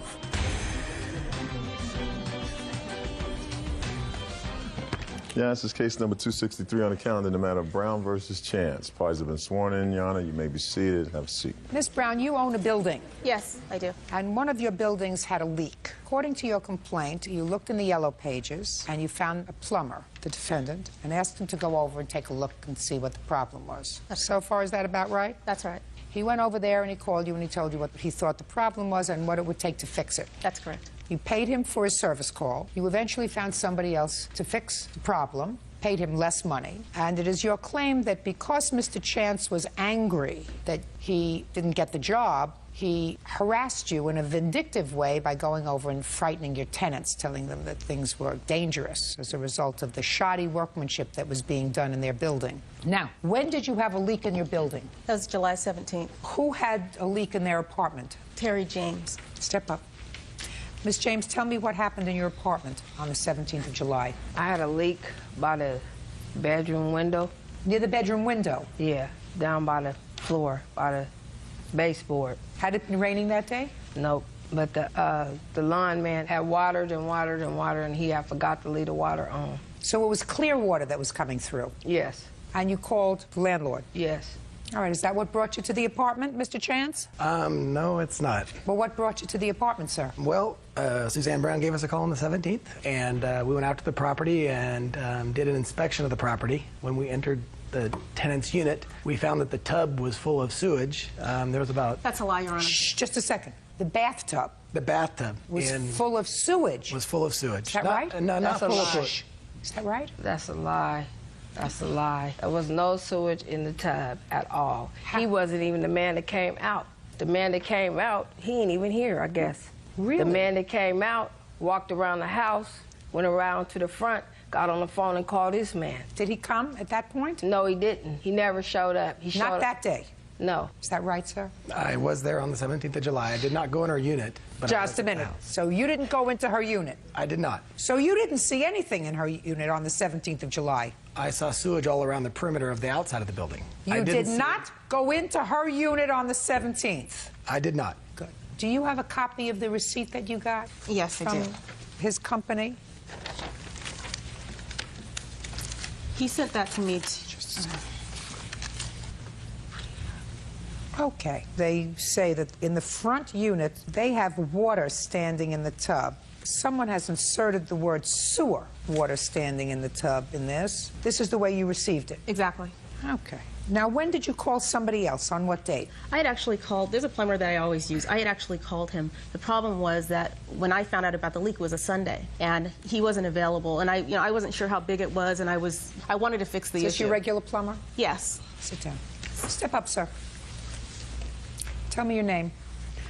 My name's Mike Howard. How long have you been working for the plaintiff? Oh, probably since about '02. You familiar with this unit? Yes. When did you go out to the unit? The day after, the Monday. Tell me what you found when you went out there on the 18th of July. The water from the sprinklers had went over the foundation and entered the home. That's a lie, Your Honor. Where had it entered the home? It had came up over the foundation and ran into the area that was wet. Carpeting wet? Yes. Around the baseboards? Yes. Did you find anything else wrong with the house? The bathtub had about, I'd say about 1.5 inches of water in it that just wouldn't drain. So the water that was standing in the tub was water that had been standing there because of a clogged drain? Correct. What did you use to clean out the drain? Snake. How much did you charge the plaintiff to do the whole job? $2,500. What did you charge her the $2,500 for? We dug a place approximately 2 foot wide around the perimeter of the home. It was 90 foot long, and we poured concrete in there. And what was that supposed to do? It stopped the water from entering the home at the foundation. You mean from the sprinkler system? It was just a hose, but yeah. What was the estimate that the defendant gave you to fix the problem? The defendant told me it would be $45,000 for him to come in and dig out the entire concrete floor, and that my tenants would have to evacuate the premises. And the problem was that nobody had actually done any tests. The defendant never actually did any tests. All they did was walk the perimeter of the property. And actually, he didn't even do that. He had someone else do that. And came to the conclusion that it would be $45,000, that I needed to call my insurance company and make sure that I had him there, because the insurance company might not believe me, and that all three of us could meet and he could convince them that this is what needed to be done and get them to pay for it. Now, after you decided not to hire him and you decided to hire Mr. Howard?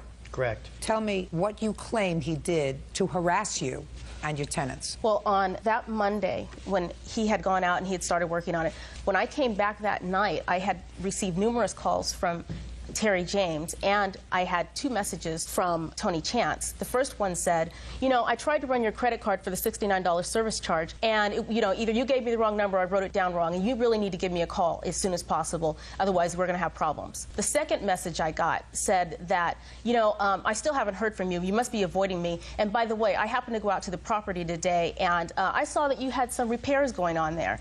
And I just want to let you know that that was a really bad move on your part, and that now I'm going to have to contact the Sacramento Housing Authority and let them know what's going on over there. I'm going to put a full written report together to turn you in. And so to me, it was obviously, he was vindictive. I couldn't believe the message that I got. I was completely freaked out, and Terry said that he had been by there. Don't. Okay. Step up. You could sit down.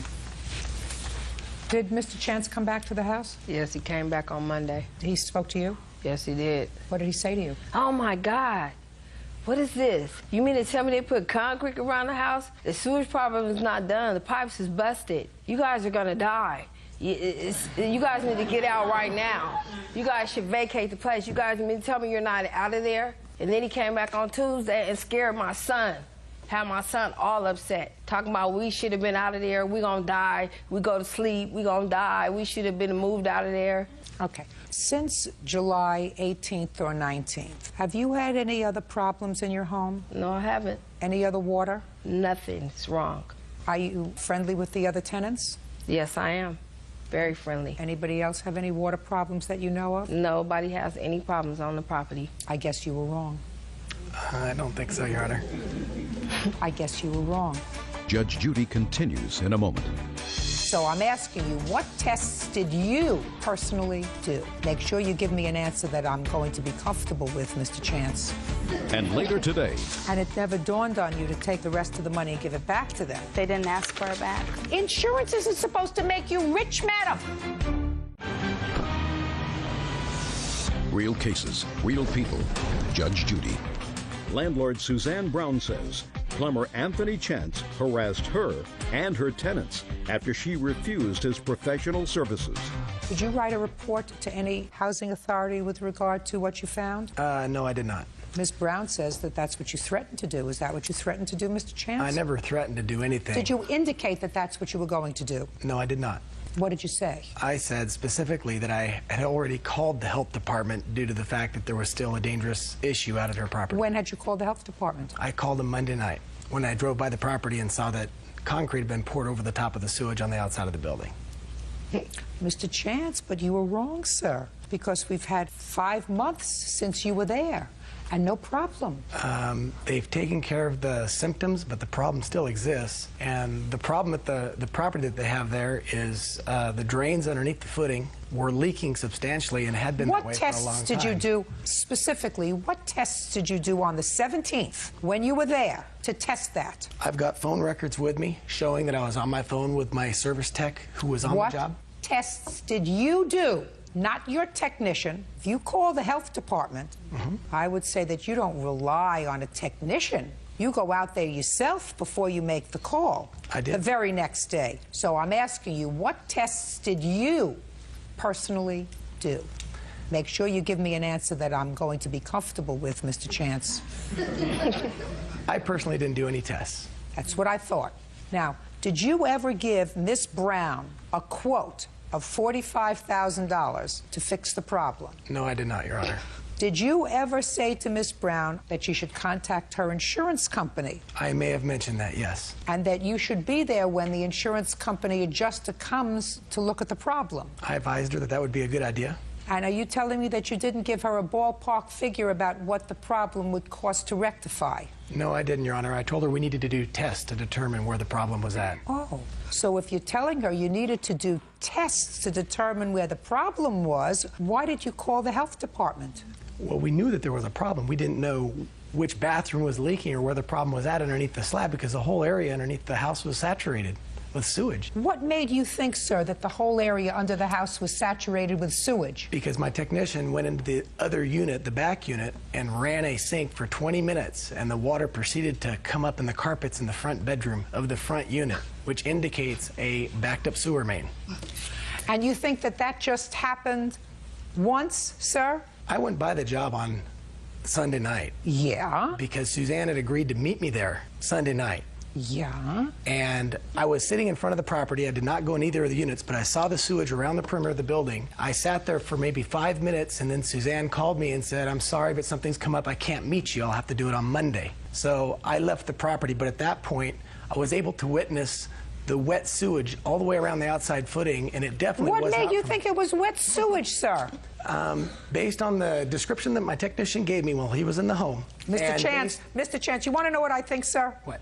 I'm going to tell you what I think. I think that you were really annoyed with Miss Brown because she decided not to use you to fix this major problem and did you out of a really expensive job. Because he came out and said he ran a snake in the tub, the water went down, and she's had no more problems. 5 months later, your technician came out and did zippo. Nothing. Left the standing water in the bathtub and did nothing. What you did was you decided this was a big job. The entire foundation of this house had to be ripped up. Call your insurance company and let them know. All has to be redone. And then somebody else came and did it, and you were annoyed. And you didn't call the health department until after you were advised that she had gotten somebody else to fix what she perceived to be the problem or what she was told by a professional was the problem. That's vindictive, sir. What else? I actually ended up filing a police report against him because I became scared. It's like he turned into this psycho plumber. And he was just annoyed. It was a $45,000 job that went out the window because you got somebody with a snake to fix the problem. Judy, could I have some evidence? My friends call me by my first name. Now, what I don't understand, Mr. Chance, is I absolutely believe Mr. Howard when he says he went to the premises the next day, took a snake, put it in the bathtub, snaked out the bathtub, the water went down, and I absolutely believe Miss Jones when she says she has not had a problem since. What I don't understand is how come your technician went into the house, saw standing water, and didn't take a snake to try to get it to go down, yet went into another unit, a unit that they had not called to complain about, Let the water run in that unit to come up with a story. Instead of doing the first thing that I would do as a plumber and say, gee, I see this standing water. Let me see if I can get it to go down. Do you understand what I'm saying to you, Mr. Chance? I understand. Very good. Judgment for the plaintiff in the amount of $1,500. That's all. You did the wrong thing. It's going to cost you. Thank you, Your Honor. Parties are excused. You may step out. It was a lie. The whole thing about the health department, he never called anybody because he knew he'd never done any tests. I think that they tried to hide the real problem so that the health department wouldn't come out and create any problems with having to really repair the broken pipes underneath the slab. I had spent $2,500 having the problem fixed. Obviously, I'm not a slumlord. I'm positive that's what the problem was because that's what I saw. I'm just happy. Very, very happy. Justice does be served. And now the next case. All parties in the matter of Freshly versus Velasquez. Step forward. 22-year-old Amy Freshley is suing former friend Herman Velasquez for rental car charges and for damages to the vehicle. Herman claims he owes Amy nothing. Miss Freshley, you had an automobile accident. Yes. You knew the defendant, who was a mechanic, and you entered into an agreement with him that he would fix your car. Right. And according to you, your agreement was that the car would be ready in a week or 5 days. If it went over that, he was going to compensate you for the rental car. Exactly. Now, the car wasn't ready on time. He was supposed to pay for the additional days. Right. In addition to that, it is your claim that he took the rental car. Exactly. Which, for some reason, you left at his shop, drove it, and caused damage to it, and you were being charged by Enterprise Rental Car for the damage that you ascribed to him. Exactly. Okay. The car you were in an accident with was a 95 Tahoe? Yes. Is that your car? Yes. Alone? Me and my boyfriend's car. Who purchased it? We both did. You have insurance? Yes. Did the insurance pay for the accident? Yes. How much? $4,045. Who did they pay that to? Paid it to me and my boyfriend. Did you take the money? I took the money and paid Herman $2,800. They paid you $4,000 for something that he fixed for $2,800? Yep. And it never dawned on you to take the rest of the money and give it back to them? They didn't ask for it back. They said they wouldn't pay for the rental, so I figured I'd use also some of that for a rental because I wouldn't have a car for a week. Okay. So let us say he took the car, which you acknowledge. You took the car. Yeah. Don't acknowledge that you had an accident with it or that you damaged it. No. But you acknowledge you took it. Yeah. So let's say $2,800 is what he charged you for the car. Yes. Plus you say that he should be responsible for another $340 for the additional days that the car was rented Yes. when he didn't have it fixed on time. Yes. Right? Plus $340. Plus $701 for damage to the car. Yes. That's $3,841. Did you have any other expenses by virtue of this accident that you had? No. Well, my calculations are that you're still ahead $200 from what you scammed out of the insurance company. You expect me to give you more money? What are you looking at me? Am I speaking some sort of a foreign No, language I just that you don't understand? expected to be paid for a car that I rented, and he said he'd pay for the extra week. You didn't pay for the extra week. Your insurance company did. Think of it this way. On what date did you have the accident? March 29th? Yes. March 29th. On March 29th, you started off with a car that was in good running order. Yes. Right? And zero in the bank. On April 15th, you had $4,045 in the bank from the insurance company. Yes. 2 weeks later, you had your car back. You had rented a car, and you still have an extra $200 in your bank. Now, what you want me to do is give you the extra $200, plus you want him to pay you $1,100. Yes, I would. That means that at the end of this accident, you have your car It doesn't and an matter what extra $1,300. Insurance isn't supposed to make you rich, madam. It is supposed to compensate you for your damage. But that wasn't the deal when I had rented. The deal that you entered into with your insurance company is to be an honest insured. I'm speaking. The deal that you entered into with your insurance company is that if you had an accident, they were going to compensate you for the reasonable cost of having your car fixed. And the reasonable cost of you having your car fixed was $2,800. That's because he told me that's how much it was going to cost. So why didn't you tell that to the insurance company? I did. He actually wrote up something higher than what he was going to charge me. And did you tell the insurance company that he did No. that? Let me tell you all about the doctrine of clean hands. The doctrine of clean hands is something that we learned very early on in law school. It says that when a citizen comes into court and asks the court to hear their case, they can't come in with dirty hands, which means they can't come in being wrong, scamming somebody and saying, well, he's a worse scammer than I am. Why won't you help me? What he did was worse. I had a deal with him. We had a deal that he was going to jack up the cost of fixing the car. He was going to have the adjuster come to his place and say it needs this and this and this and this and this. And he was going to get $2,800 to fix it, and I was going to end up pocketing the rest, which was $1,000 or whatever. And the only one that was going to be out is the insurance company, and they got plenty of money anyway. Why? So, madam, you get from me nothing. Zippo, nada, except a lesson in morality. Your case is dismissed. Parties are excused. You may. 20-year-old Monica Ruff is suing her former friend, 21-year-old Justin Judy, for damaging her car when he backed into another vehicle. Order. All rise. That's case number 265 on the calendar in the matter of Roth versus Judy. Thank you. You're welcome, Judge. Parties have been sworn in. You may be seated. Folks, have a seat.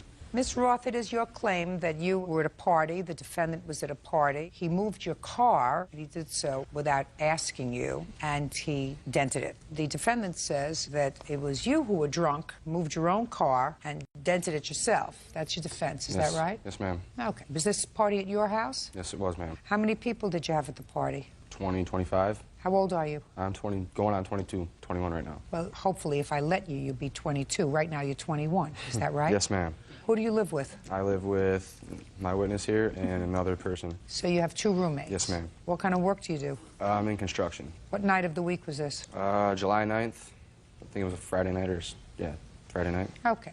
And did you know Miss Roth before your party? Yes, I did. All right, Miss Roth, were you present when the defendant got into your car? No, I was not. I was inside. Who was? My witness, Tita, was in the car. Tell me your name. Tita Chewin. Miss Chewin, did you know the defendant prior to this evening? Yes, Your Honor. Was there drinking at the party? Yes. Any drugs at the party? No. None that you saw? Not that I saw. But drinking? Yes. All right, tell me what happened with the car. We went outside to... Who's we? The three of us. We went outside to grab CDs, and it was a summer night, so we had tank tops on and skirts, and we wanted to grab shirts to put over. So we went out to the car, she grabbed her CDs, I grabbed my shirt, I put it on, she went back inside the house, and she left the keys for me. So I was in the passenger seat getting ready to leave, and he claims the truck in front of him needed to be moved, so he hopped in, and I told him, Monica... Okay, he said that the car that you were in had to be moved? Yes. Okay. The car was on accessories, but the engine wasn't on. He started it, and... Don't speak! He started it and slammed on the gas without even looking behind him. And before he started the car, I told him, Monica would not want you driving her car. It's brand new. She doesn't even let us drive her car. I've known her since elementary school. We're really close. And he just slammed on the gas without even looking behind him, and I told him, don't you want to look behind you? And next thing I know, there's a big crash, and he jumps out of the car. Did he say anything to you? No, he just jumped out. Did he put the car in park and jump out? Did he turn it off? He pulled it up really quick so she wouldn't know, and then jumped out of the car. So first he went backwards. Yep, and then he pulled it up. So he changed gears. Yes. I just want you to go step by step with me. So let's go step by step. First, it was in reverse. Yep, and he slammed on the gas, hit the car, was like startled, and then he pulled it up back to where she had been parked, so it looked like her car wasn't moved, and hopped out of the car really quick. And didn't say anything to you? No. So what did you do? I was in shock, and then she came in, ran up to the window because she was across the street. Tell me your name. Keely Hartman. Ms. Hartman, did you witness this? I just heard a crash. I didn't see it actually happen. But you heard the sound? I heard the sound. Did you see the defendant? I saw someone running away from the car, and that's when I ran over immediately because I saw it was Monica's car. But you didn't see who it was? I didn't. Didn't see a face, or you didn't see whether it was a man, woman? I saw a shadow running from the car. Okay. Did the defendant say anything to you when you went back inside? I peeked inside the window of the driver's side door, and I saw her in the passenger seat, and I looked and I saw nobody in the driver's seat, and I go, where's Monica? And Tita said she's in the house. That's when I looked over and I saw Justin crouching over by the bumper, and he said to me, don't tell her it's not a big deal, it's not even noticeable. And that's when I ran inside and grabbed Monica. Okay, so he said to you, don't tell her it's not a big deal, it's not even noticeable. Yes. How long have you known the defendant? A couple years. Have had any problem with him? No. You like him? Do I like him? Yeah, I mean like him as a person. He's okay, isn't he? Yeah. What about you? Before this incident, I thought he was great. Thought he was great. Never had any problem with Nope. him. Thank you. You can be seated. Thank you. Yeah. It's your turn. Did you get a turn? All those girls are lying. Stop! Listen to me. Listen to me very, very carefully, sir. I make a judgment as to who's lying. Okay. You have the opportunity, if you wish, to explain to me your version of the events that evening. Okay. I assume you brought this gentleman because he has something to contribute to this case. Yes, I did, ma'am. Your name is? James. James, you have a last name. Johnson. How old are you? 22. Do you have parents? Yes. Do they like you? Sometimes. I want you to think about them when making a decision to testify, James. Yes. Do you understand what I'm saying to you? Yes. Okay. Let me hear. Okay, in my defense. July 9th, we were having a party at my house. These girls showed up to my house intoxicated, had parked her car behind a truck of my friend's, asked her to move it. She moved it, backed into the car that was behind her, which was the black one. And you saw all this? Yeah, I was out in the street telling everybody was about ready to leave. The whole part of the heart, you know. And it you was saw all of this? Yeah, I saw the whole thing. Go ahead. I was in the street talking to a bunch of friends, and you know, that happened, that transpired. And then she decided to leave belligerently, circle the block, and then come back, screaming, raving, whatever. She was intoxicated and all that stuff. So you had a party at your house. Did you serve alcohol, No, or did the not to people them. bring out? Shh. Did you serve alcohol, or did the people bring alcohol? They brought their own. You just provided the site. Yes, I just presided the area for people to party. But everybody at my house was 21, minus these 3 girls. You mean I just happened to be fortunate enough to pick the 3 girls who were underage at your house? Yes, ma'am. But they were intoxicated before they showed up to my house. You want to speak? Sure. Who do you live with? Justin, Judy, and another roommate. So you lived together. And how long have you lived together? For about a year and a half. You know these 3 girls? I know them from being at my house that night. I'd never even known them before. What time did the party start? Between 9 and 10 o'clock. When did you start drinking? Between 9 and 10 o'clock. What were you drinking? Beer. What time did these girls arrive? I'm not totally sure on that. I actually did not see them arrive. I didn't see them arrive. I didn't know they were there until well after they were there. And what time was that? Between 10 and 11 o'clock. So the party was only going on for an hour? Possibly. What do you mean possibly? I'm not sure. It was. How many beers did you have between 9 and 10 o'clock? Couple. Couple could be 2 or 5. Between 2 and 5. What kind of work do you do? Construction. You work for the same place? No. I install windows in residential housing. He seals driveways. Seals them. Doesn't steal them. He seals them. Yes. So now, I want you to tell me what you saw. Okay, I was... No! Sorry. I was at the party, and I was walking out. What time? It was late. I don't know. Give me an idea. Probably between 12 and 1. Okay, so between 12 and 1. So let's say between 9 and 10 you had between 2 and 5 beers. Yes. And I would assume that once you had between 2 and 5, you lost track. Nah, I didn't finish my 12-pack. How much was left over? 2 or 3. So maybe you had 10 beers. Yeah, probably. So now tell me what happened after midnight. Well, after I came outside, I had seen Monica get in the car, back up, and bump into the other car. And it wasn't that big of an accident, so nobody really made a big deal out of it. And I seen her get out of the car, have a little conversation with him, and then I seen her get back in the car and drive away. It didn't happen all that quick, but that's the sum of it. Yes. You may be seated. Thank you.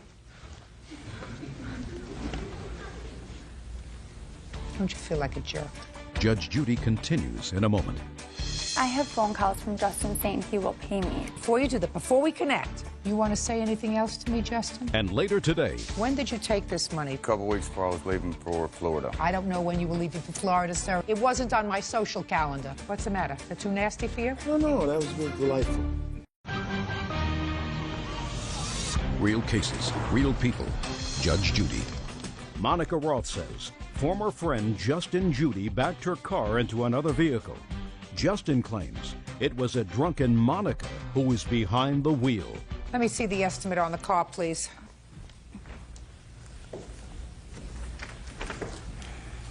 And picture of the car? Yep.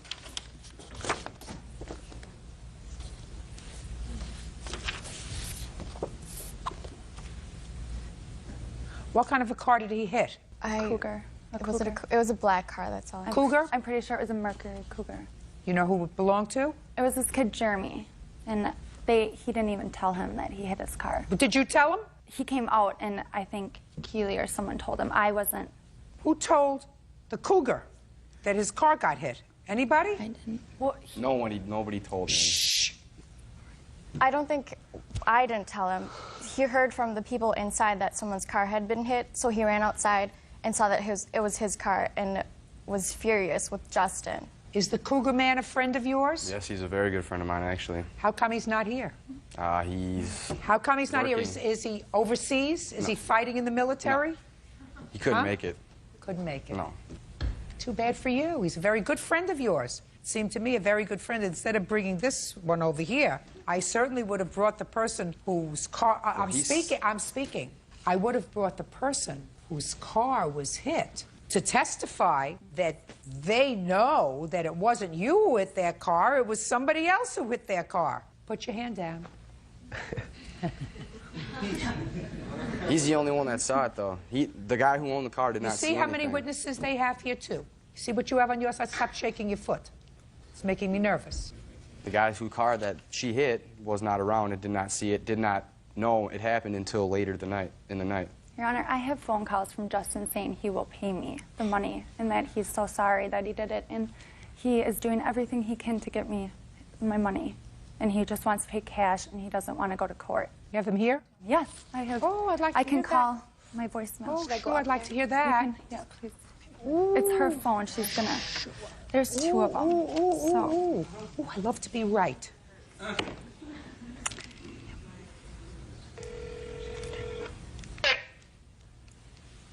You've pressed an incorrect key. To disconnect, press 1. To record your message, press 2. Sorry you were having trouble. Please try again. It's okay. Can I try one more time? Yes, of course. Thank you. I have all the time in the world. Sorry. Oh, just a second. Before you do that, shh, before you do that, before we connect, you want to say anything else to me, Justin? Like what? Like I may have made that I did that to help her out because it was on my property. I'm speaking. Is there anything else that you want to say to me before we try to connect with this phone call? I've said what I've had to say. All right. You've got my defense statement, so I'm sticking with that. That's what it is. Go. First saved message sent Friday, August 20 a.m. Monica, it's Justin. I got your text message. I'm not trying to avoid you. I've been busy working a lot. We're really busy right now. Plus, I have another job. I'm trying to work as much as possible to get you your money. I do want to work something out. I don't want to take this shit to court. I'm not trying to avoid you. So, I don't know. I got to work till midnight tonight. Give me a call whenever. And I have one more. Resave. Next message sent Friday, August 5th at 9:11 p.m. Monica, I'm calling you again because I'm trying to set up some sort of payment plan with you because I've been working a lot. I have 2 jobs.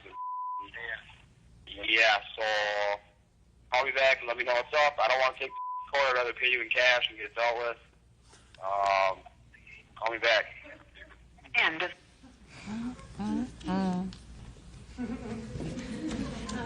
Judgment for the plaintiff in the amount of $967.53. That is for the repair on the car, damage to the vehicle. If I could add another couple of thousand to that for just being 2 wise guys, I would. You're an embarrassment, and you're an embarrassment to yourself and your parents. That's all. How does that excuse? You may step out. Wow. They were drunk. I mean, drunk girls is what it was, man. It's how they were. He called us and said he had liquor for us at his house. I never thought it would come to this, but whatever. I can't believe he lied. I'm an embarrassment. I thought he was a friend, but I really know who my true friends are. 86 for life, meaning they're not allowed to ever step foot anywhere near my house again. I'm so glad he won't let us back at his house because I would never step foot there again. And now the next case. 20-year-old Ashley Coggins is suing her ex-boyfriend, 20-year-old Daniel Piper, for a loan to buy a 1990 Mustang. Daniel says Ashley broke their apartment lease, so he doesn't owe for the car. All rise. Now, this is case number 199 on the calendar in the matter of Coggins versus Piper. Parties have been sworn in, Judge. You may be seated. Folks, have a seat. Ms. Coggins, according to the complaint that I read, you and Mr. Piper lived together for a period of time. Yes. And you took out a loan. Yes. And the loan was to be primarily used for a car for you.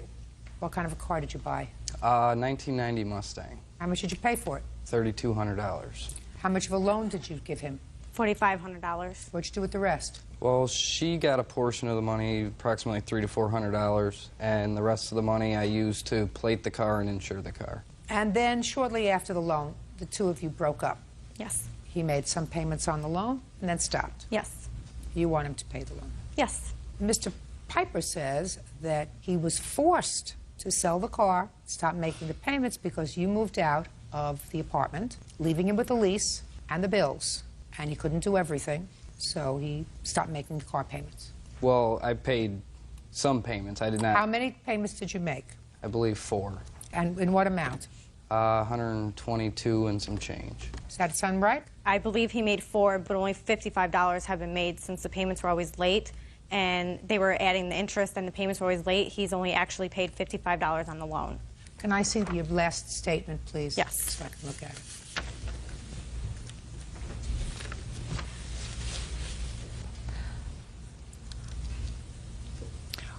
Well, the balance is $4,445.20, but some of this is yours. Right.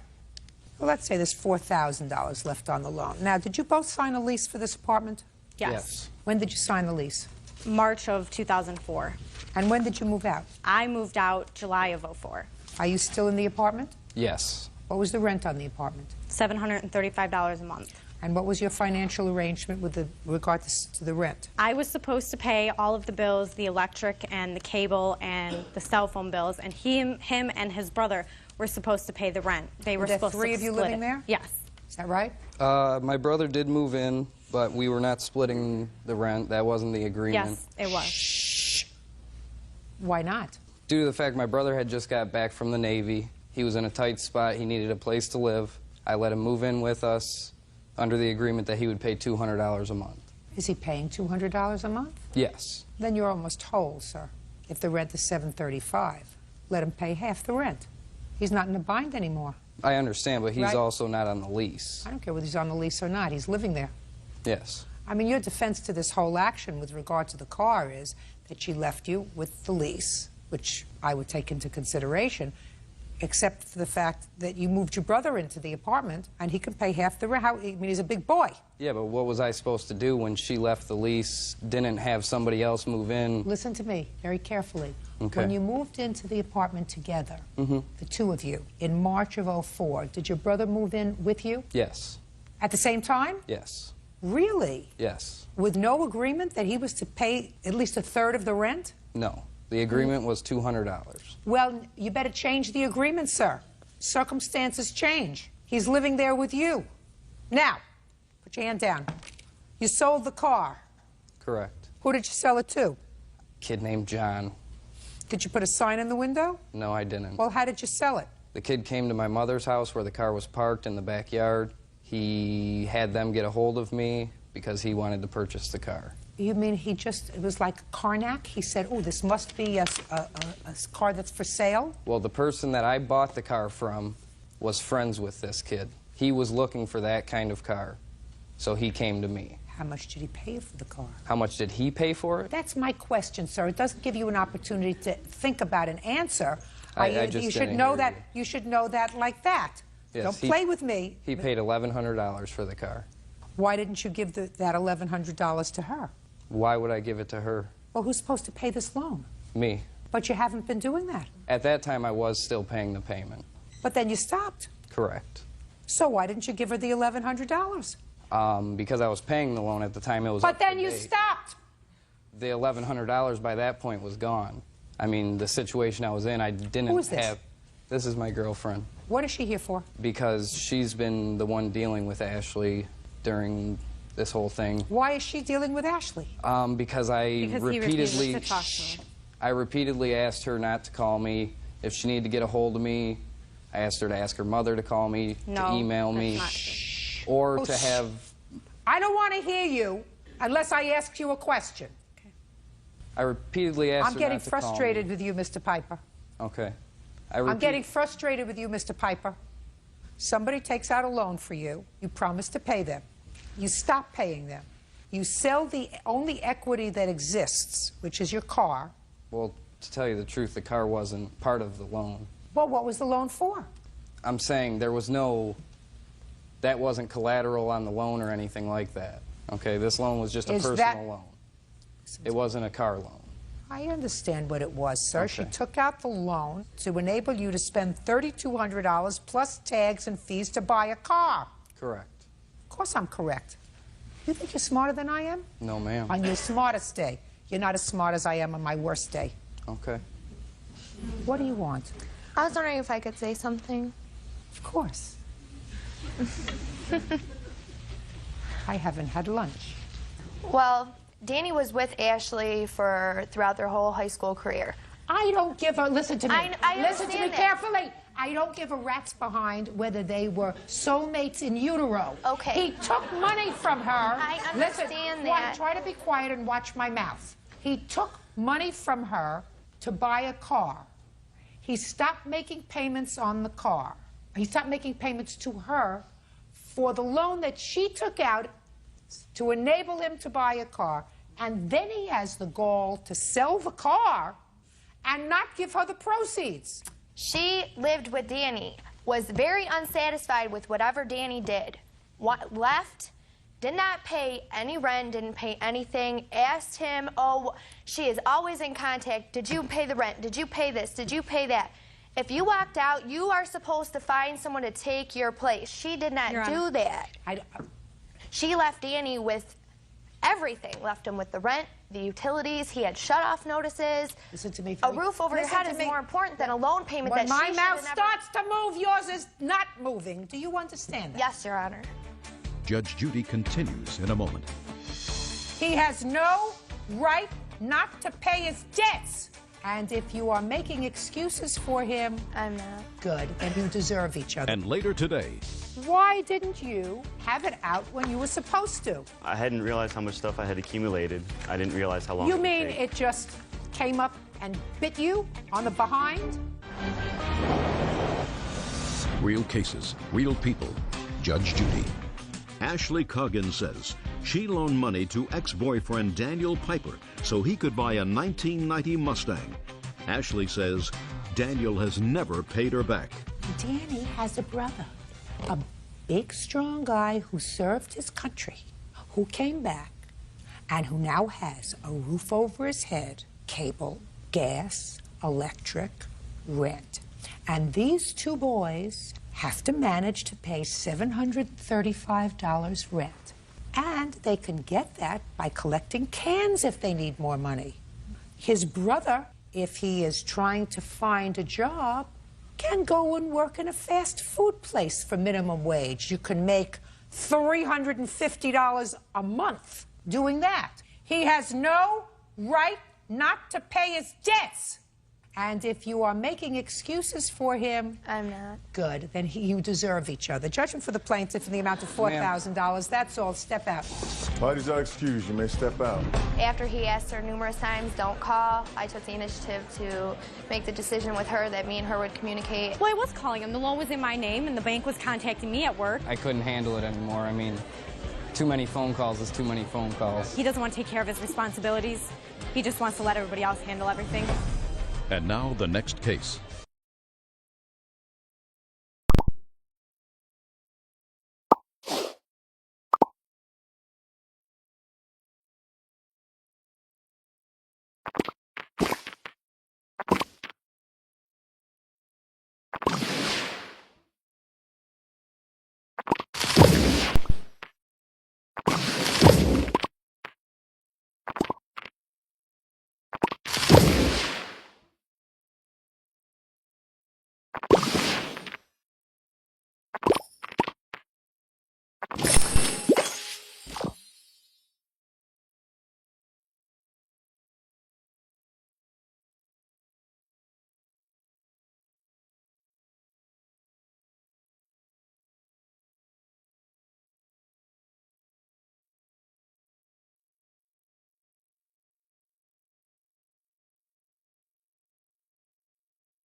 divine.